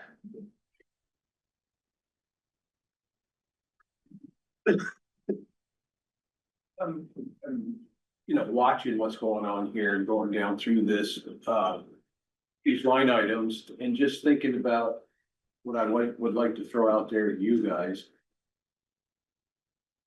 Just the current debate we've just had over what's, in a sense, is minuscule money. Your point about the swimming pool, that's just a grenade with the pin 2/3 out. At some point, we're gonna be faced with having to replace that or completely eliminate it. It's been a luxury in this town for decades. When I was a kid, I absolutely loved going to the pool. You swam in that pool? I did. Well, you're not, that's how old it is. And that's one of those expenses that you could argue that you could do without, and if things got really bad, then yeah, you could do without it.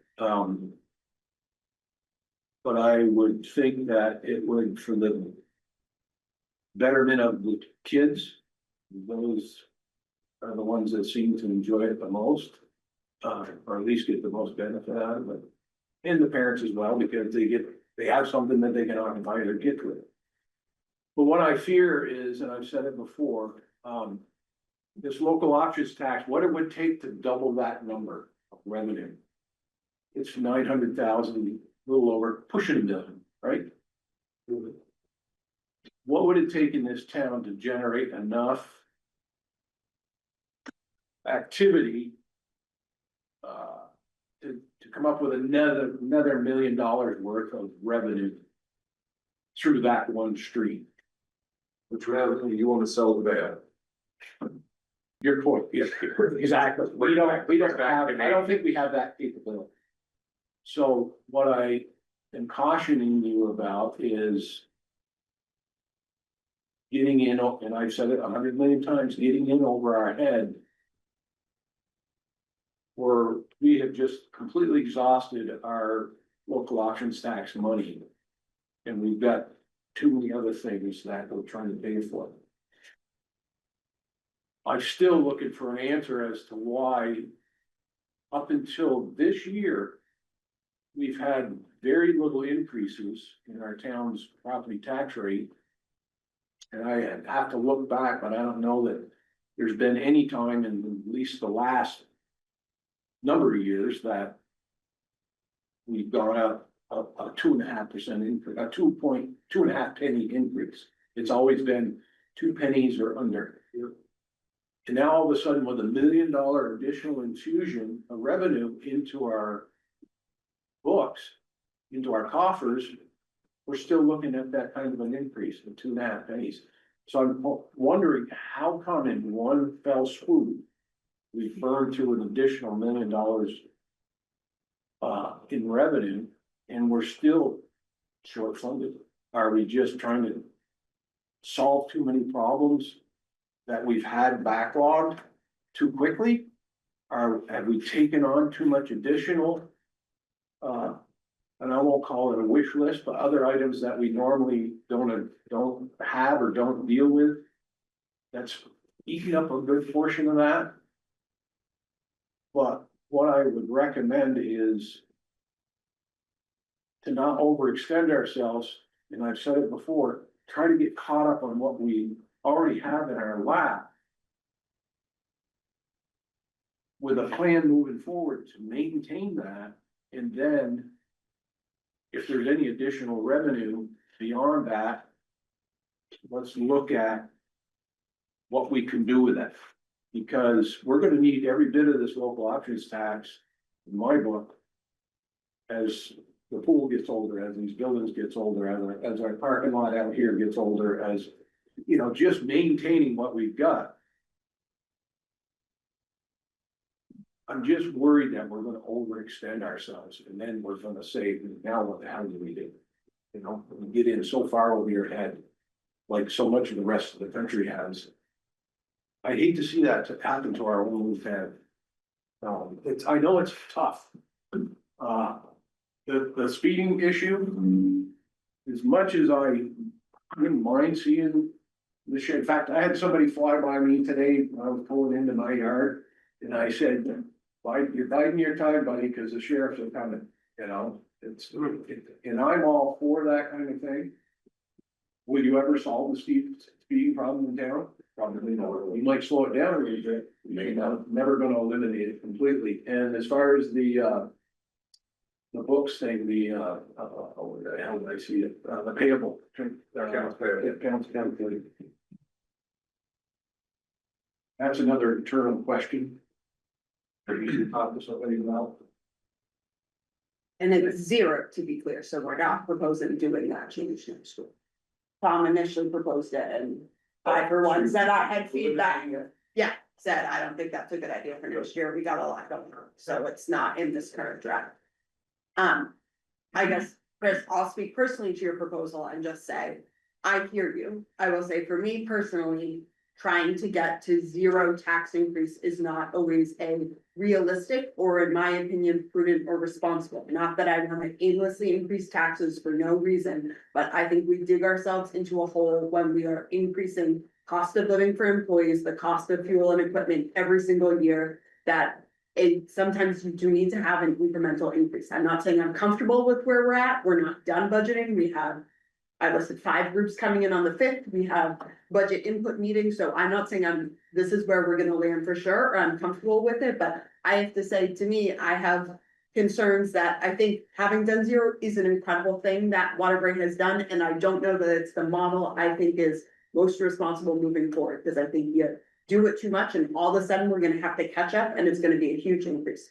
To your point of what's driving it, it's a number of factors, and I'm not gonna pretend to know them. I think a thing I'm struck by in the local option tax particular, what we're looking at right now, we are paying off fire trucks in 3 years from local option tax. So I can't speak to the entire past history of Waterbury, but I know we have, a 5-year pavement bond from 2016. You know, we're looking to fund paving in full, you know. So next year we will have, $200,000 more payment, but if we were to finance another fire truck over 3 years, that could be slotted right in. But I think, to me, there is some pieces here that we're doing in a different way than we have in the past. So I'm not taking seriously the amount that we're using the local option tax, but to me, there is some strategic things of using our own funding for that debt and paying it off promptly, that is trying to move towards that ultimate sustainability. Again, just my offhand impression, given some of what you brought up. Kane? And Chris, to your, how do we double the intake of the local option tax? Add more people. Yeah.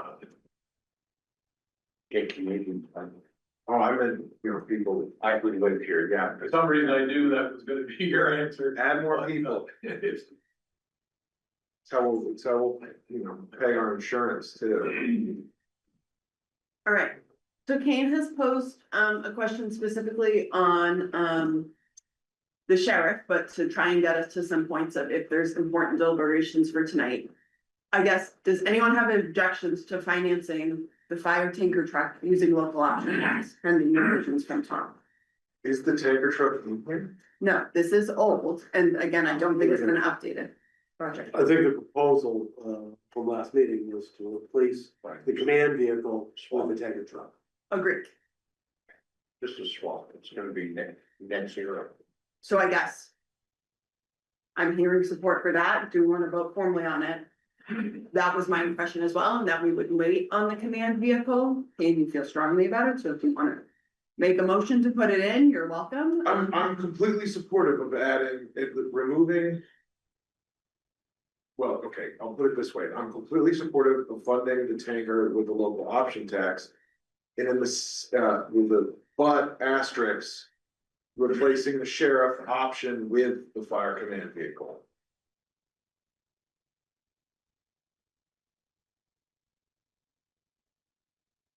Okay.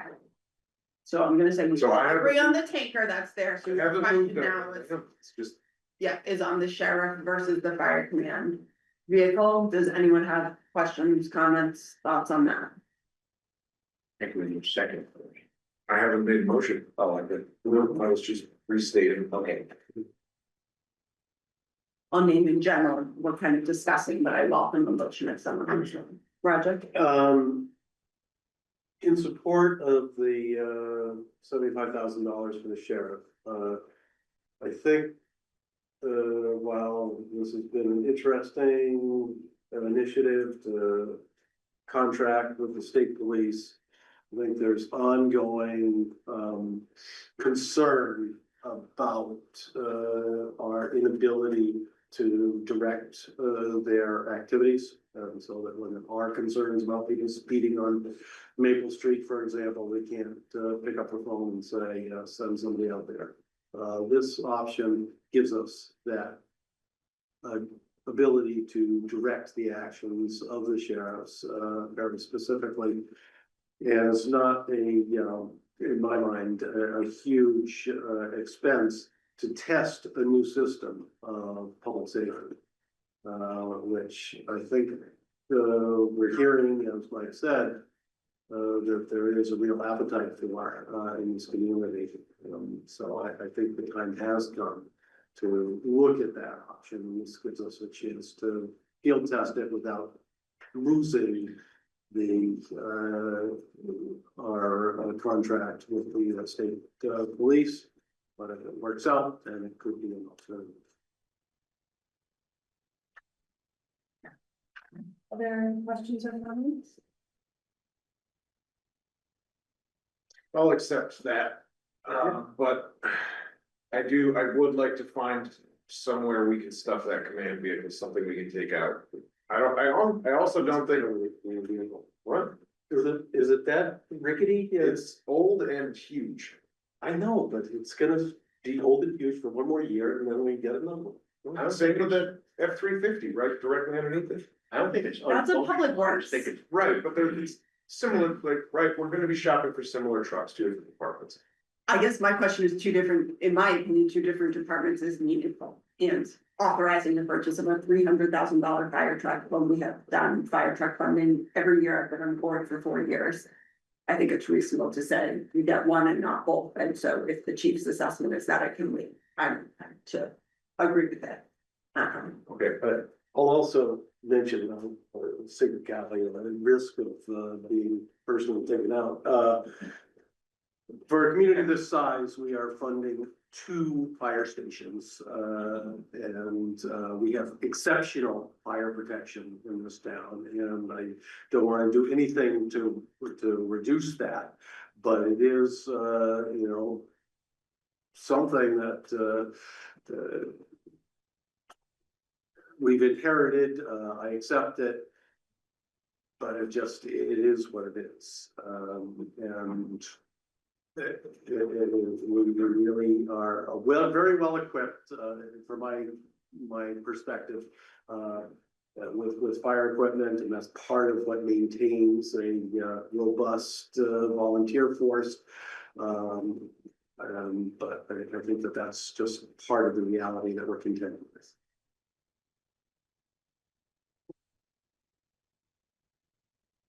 All right. Should I return us to the list as we continue on down in case there's other updates? We have public works vehicle on here. I don't know if we've discussed that in depth with Tom. He's brought it up. It's also aging. I think, I wanna say that the public works truck that he wants to replace and the fire command vehicle are the same age. Not to return to the argument. But I think it was roughly the same truck. But it's a town truck, gets used a lot more. Sure does.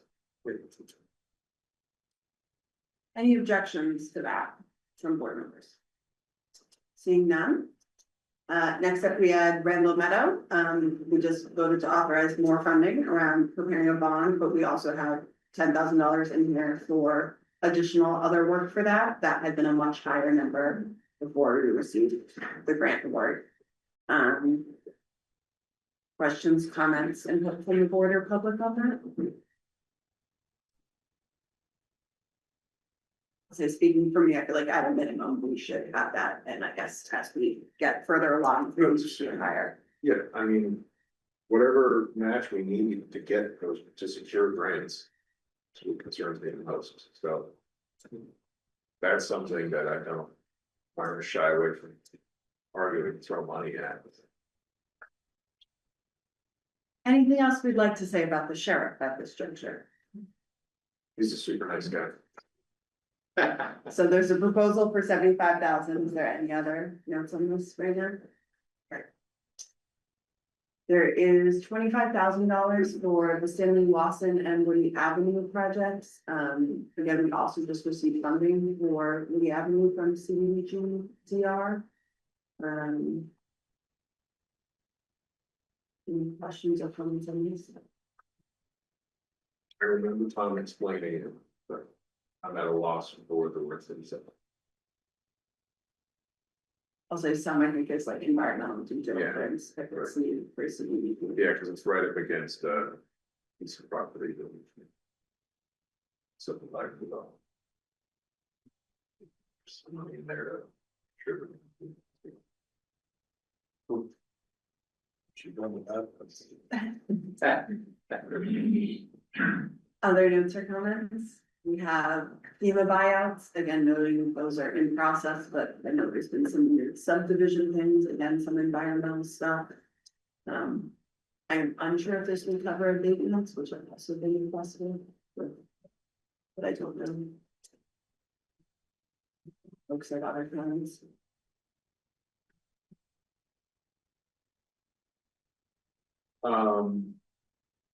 I guess I'll make a comment here. Is that. There's a lot of FEMA buyouts that are kind of stalled out. And so, is it fiscally responsible for us to put money in this pot? When. For the next 3 years, FEMA is probably going to be stalled out. But if we don't put the money there and the projects come about. Sure.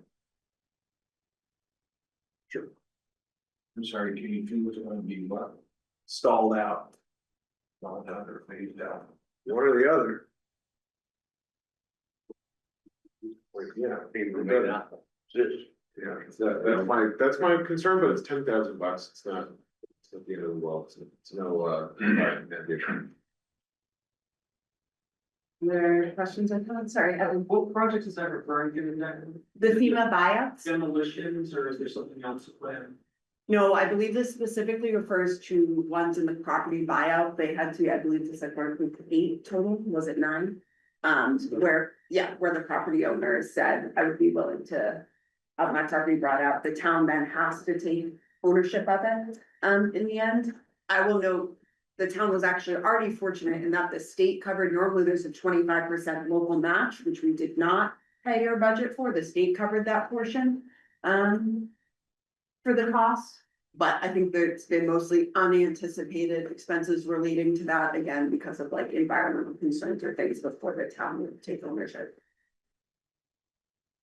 So it's for those properties. And I will also say not all 9 that we as the select board approved, I think ultimately are gonna go forward. Some folks may choose to not take FEMA up on their offer based on the appraisal. I agree, there's a lot of uncertainty. I think, in my opinion, it's prudent to budget for this in hopes that it does move forward.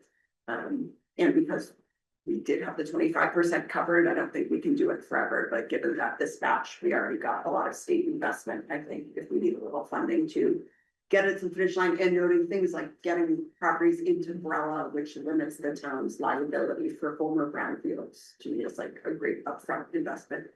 Sure. For context, 2 disaster declarations were denied this morning by the White House. For Vermont and for Colorado, forest fires.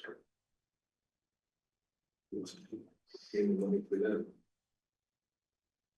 Sidewalks. This was based on our discussion, I believe on the 7th, when the Woodruff came in and we talked about sidewalks, and in part because we were able to reduce the amount for Randall Meadow because of the CDBG-DR. We talked about funding for sidewalks. I think the actual scope of what will be covered, Woody and Tom were gonna come up with, but we talked about there's 4-foot sidewalks that should be 5 foot. There's ones that are just really in need of repair. So starting to chip away on that. Again, the public has been very vocal on improving sidewalks in our community, and I have no problem with that. Why not? Was that unintentional? Chipping away at it? Anti-chipping, paving that I side. missed that. So no, but thank you. Other questions, comments from the public or board members on that?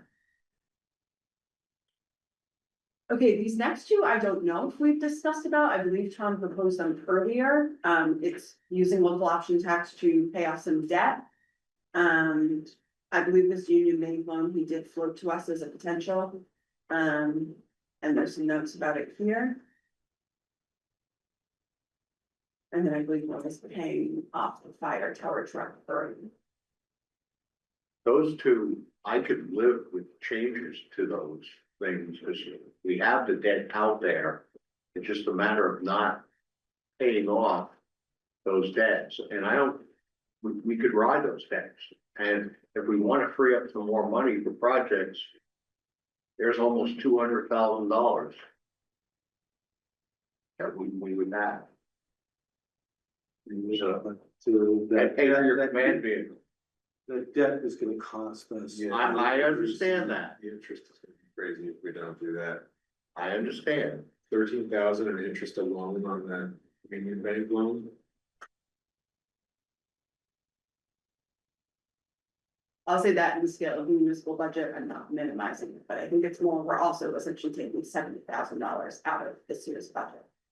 So my guess is that is why Tom is proposing this, given what we've all been reflecting on about the budget generally, is this is a way to eliminate those expenses by paying off the debt early. So we don't have that on the other side.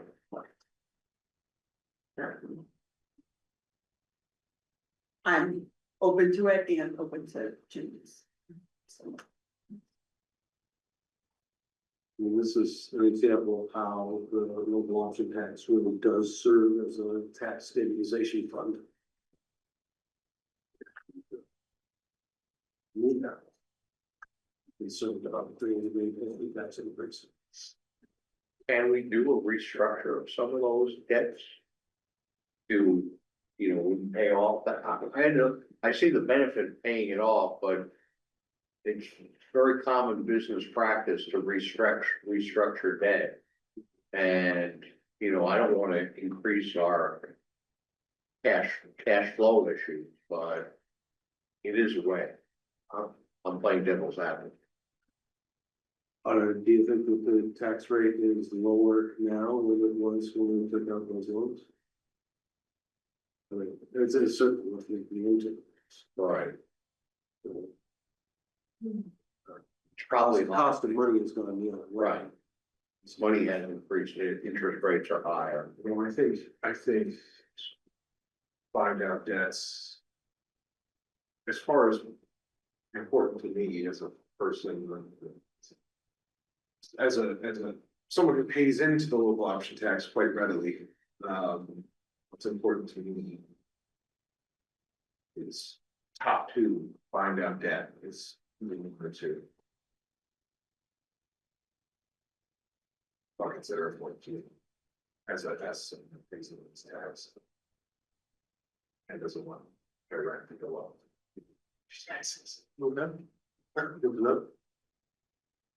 Other questions or comments? I'm hearing some interest, so I don't have the answer to that question, Mike, Yeah. but it sounds like interest in asking if I'm there's saying other it's options. an option. I'm not saying Yeah. I'm totally for that option, but if we need to create some, you know, you have to do something if you want to create some more money, you know, just standing pat's not always the best option. And then last we had the funding for the town plan. I think it was $10,000 initially. Now this is looking at $15,000 for the finalizing the town plan. Yeah. Would you agree? Other questions or comments? What's the status on, it's right, losing track of this, but every year we have some availability of municipal planning grants. I know we've gotten it in the past, I went to the Conservation Commission, we got it recently. Is there any option of, or any possibility of us getting a planning grant in 2026? You know, Mine, I think no, Amy, correct me if you're wrong, but I think what the Conservation Commission, that cycle is for funding in 2026, and I think there was worries about timing for applying for another one for the Planning Commission, and also the requirements to bid it out, and kind of that aligning with the town plan process that will be drawn up on the sooner side. But Amy, go ahead if you have something to add.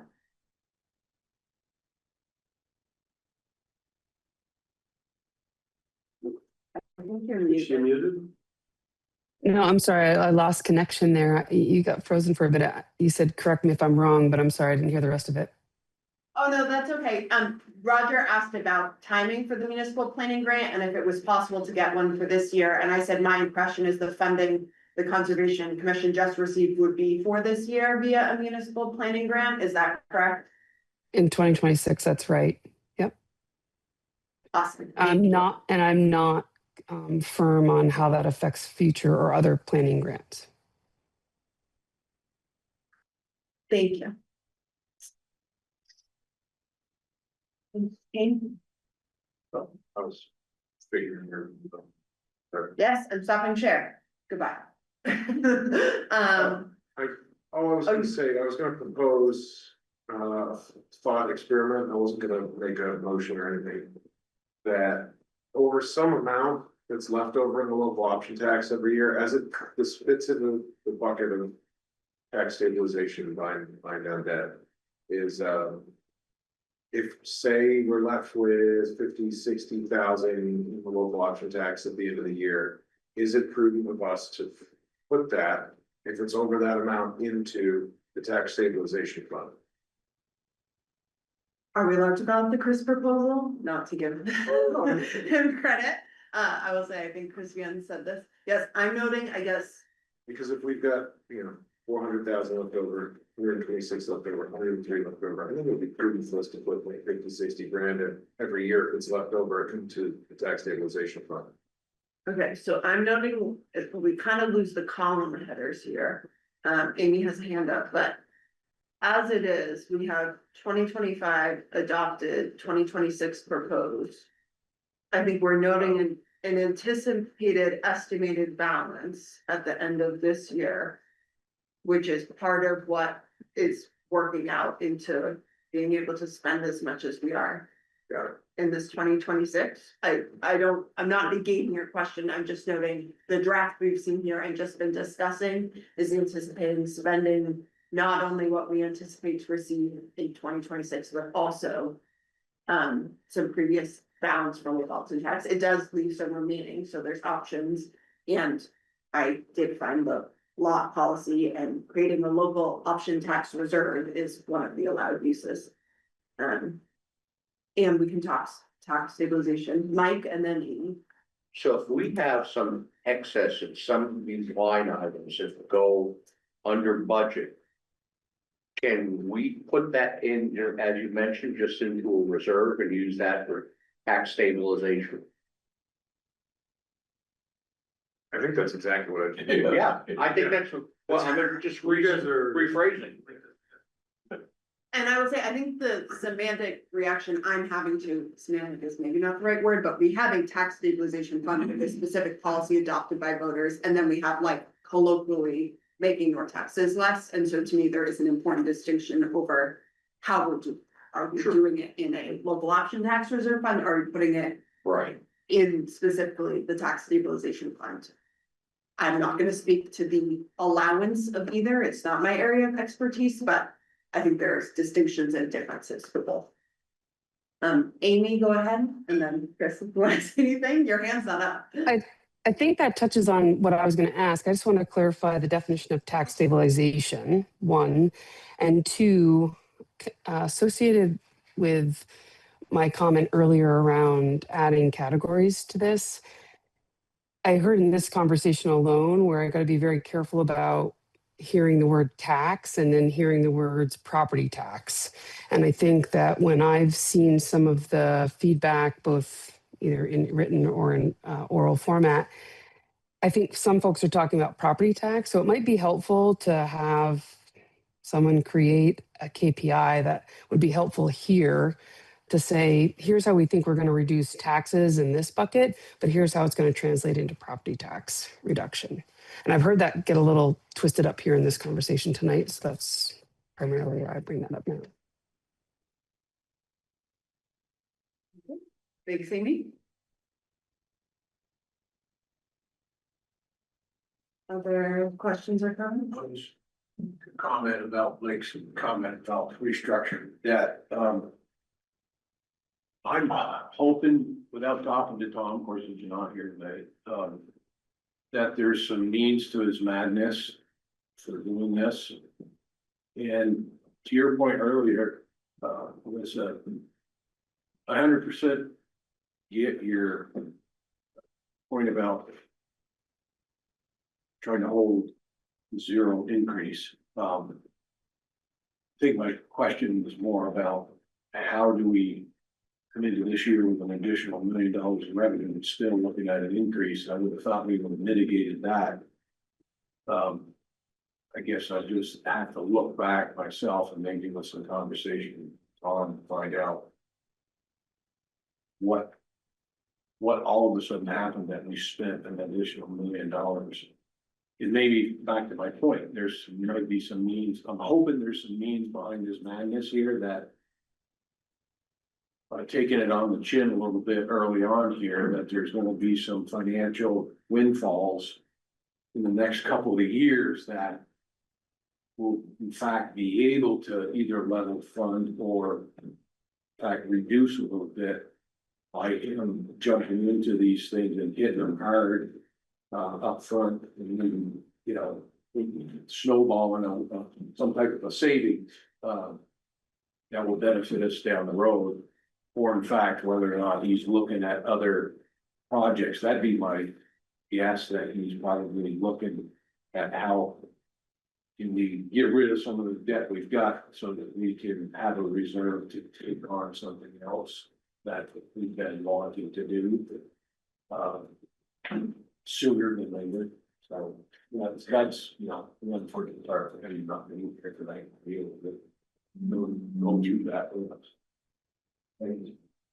Yeah. Thanks. I have the homestead rate since 2021 in the town report, but not the municipal. I'll get it for you after. I knew there was a table in there. Municipal. Other questions or comments from the board? Okay, we have 10 minutes. I will note that.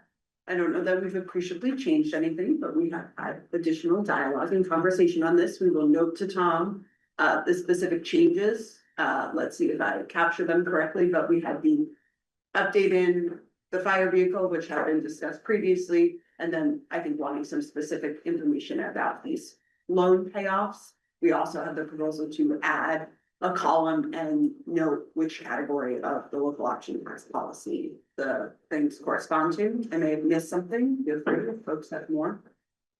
I'm really stopping to share. And then there's the leftover LRT question about how, where we can put that in most sense. Thank you, Keith. Where we can put it, that makes most sense, Yeah. yep, with notes around. Again. A reserve fund or other mechanism. With our 10 minutes, I'm curious if there's an additional budget topic anyone would specifically like to review.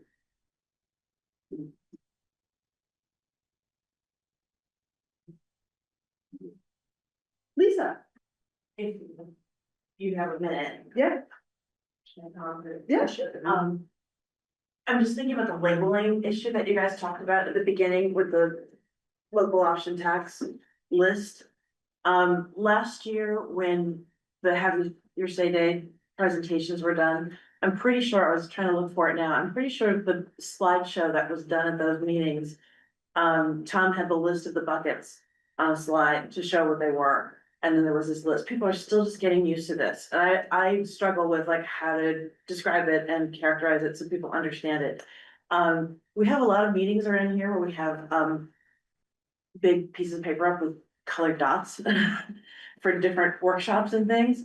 I know the town report isn't done in color, but for something like that presentation, to just have every bucket with a dot and you can put the dots on them, will just immediately show you which categories things fall into. And also, that list is gonna get printed in the town report, pretty much what it looks like right now. So having a column or having some sort of a label on those things in the town report, would be really nice because that'll be able to telegraph that information to people who look at that before town meeting. So there's not a lot of questions of what category is this, what category is that, and if it's in there, ahead of time, we'll be able to start getting the idea of like which things kind of hang together in the different categories. So anyway, Thank you, I appreciate it, and I was not trying to ignore you, I had just pulled that page in the town report from last year. exactly, so it's there, and I think even on the slides, he especially talked about the different buckets, but at least while this is still new to sort of show people what these categories are and then how the things break down into the categories, I think it's gonna help people understand this whole idea better. Because just looking at that list, it's not like they're grouped on that list in the categories, they're kind of all over the place. So, you know, maybe that's a way to do it too, to group like this category, the infrastructure category, the lowering the taxes category, I'm not doing that all four of them by her. So anyway, just a thought, I like that idea of labeling them so that people get it. Question. My sense is that we're proposing to warn everything that we finalize within the local option tax list as a single separate article, separate from the current budget. But we're not proposing to warn each line item as a separate article, such that the town would from the floor vote on each separate line item. Is that correct? That was my operating assumption as well, that there would be an article just for essentially this spreadsheet for the local option tax expenditures. I think as we saw last year at town meeting, right, anyone could make a motion to remove or vote separately on any one of those, but I think we would present them as the local option tax packages, I believe, our protocol from last year that we plan to continue. Other notes, I have led us all astray as our facilitator because we do have 2 more items before 9 o'clock, so I will get to those if there isn't other notes on the budget. I have no doubt that things. Great, okay, well, for formality, we have municipal manager not present, cross out, and board member updates. If any board members have updates from boards or committees. I'm seeing Mike shaking his hand, Kane said no, Roger. I think I already presented my update on the work committee. Tori, do you have any updates? None from me, thanks. And I will say there was a housing task force meeting last Thursday and I was not able to attend, so I will review the minutes, but I don't have an update. Amy, go ahead. Yeah, well, it's a process question and perhaps a recommendation. In terms of lot being, this is the second year for it, I just want to understand how did you get to the decision that it makes sense to just group them all together versus perhaps alternatives, breaking it out individually, breaking it out by category, having a discussion with town members that are there about how do they want to operate with this process? Do they recommend one of these options, perhaps giving those options to the town to ask? I can see a variety of different methods to get to a decision. I'm just curious what method and how did you guys come to that? Yeah, speaking for myself, as I recall, we noted voting on local option tax separate from the rest of the budget as a operating principle from the initial proposal on implementation of local option tax. So I think there had been that note from the beginning that this would be separated out. I will say last year, the legal advice we received was not to separate them out. We actually went against legal advice who says that for the purposes of the clarity of town meeting, you are better off having one big budget question. And we as a select board felt that we had previously made it clear that local option tax would be separate, the items funded by that item, and we adhered to that for last year. So as far as I'm concerned, that was the level of distinction we made. It was that we had said it would be separate and we held true to that, but we did not look to parse further beyond that. If other board members have other comments, I welcome them.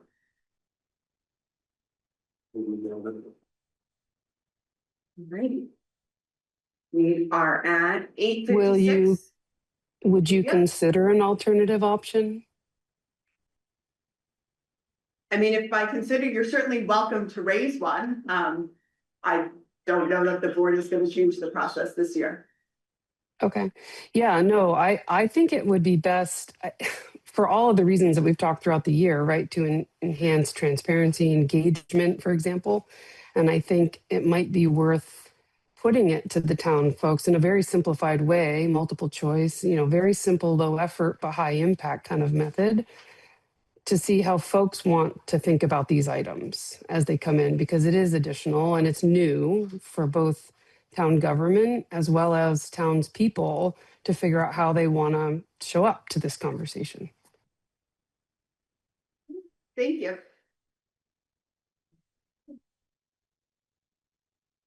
All right, I'm gonna have us review agenda items for the next meeting, which is our 8:55. I think we noted several more components of budgeting. Is there any other specific select board items on for the next meeting agenda?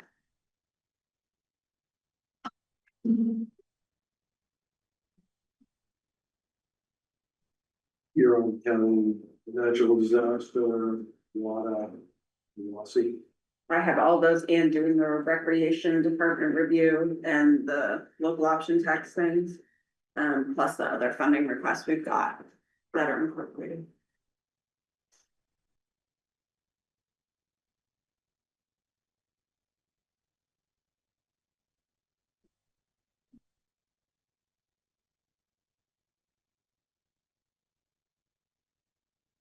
Do we have anything in the parking lot this time?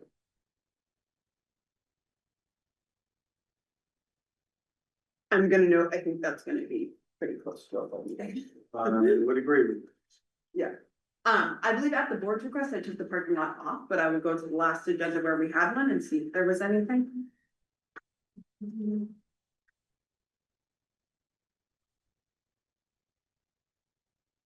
We'll probably have bond update too, I guess, based on, we might have bond warning or language based on that authorization.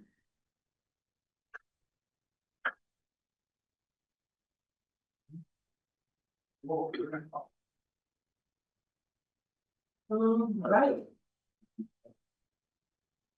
Awesome. The only thing I would add is, we ever make, I can't remember if we made it a discussion, I think Martin Luther King Day falls upon a regular scheduled board meeting. Yes, Have we moved that to Tuesday or?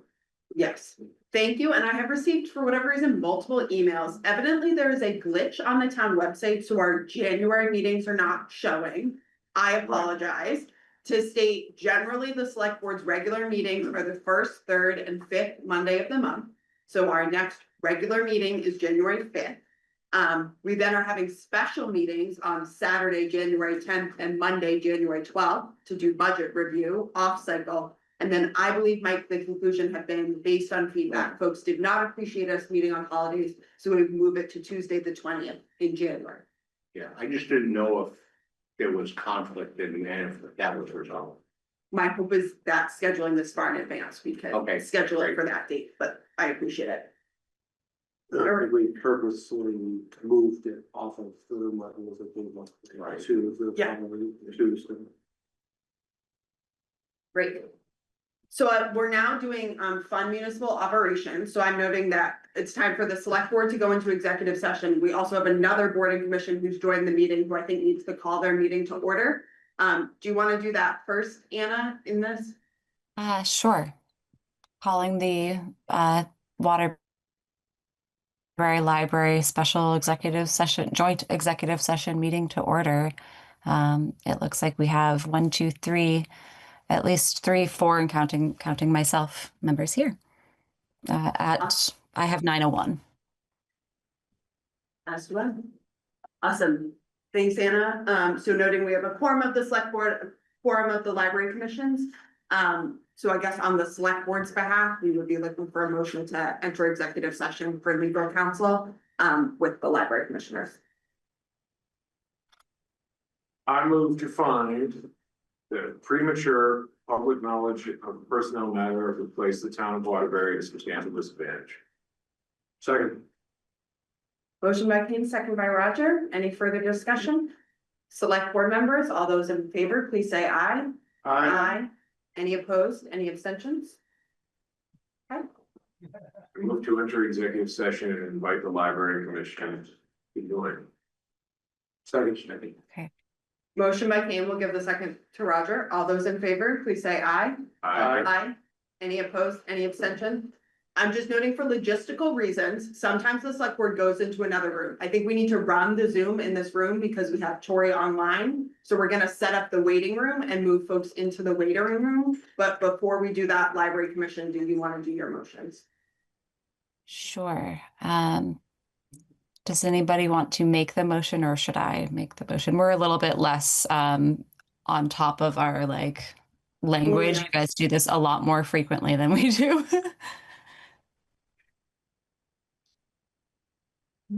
Oh, I think you're on mute, Margaret, but I see you. Margaret, yeah.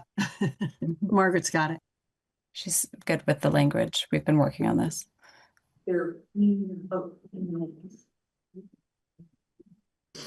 I move that we accept the severance agreement that was signed. Oh no, it's the motion for Executive session. the executive session, the joint executive session.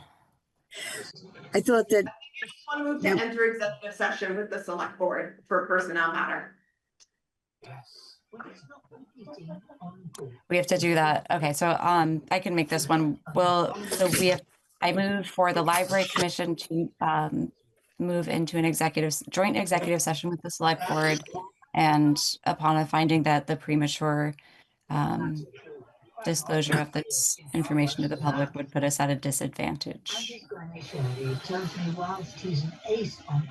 I second. Thank you. All right. All in favor for library commission? Aye. All right. We've got 4 out of 4. Passed. All right, it is 9:21 p.m. The select board and the library commissioners have exited their respective executive sessions. And now I think both boards have motions. You want me to start? Okay. I'm going to make a motion for the library commission to ratify the severance agreement. Can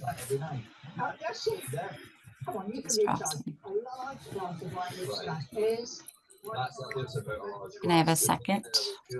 Second. Okay, Margaret seconds. All in favor? Aye.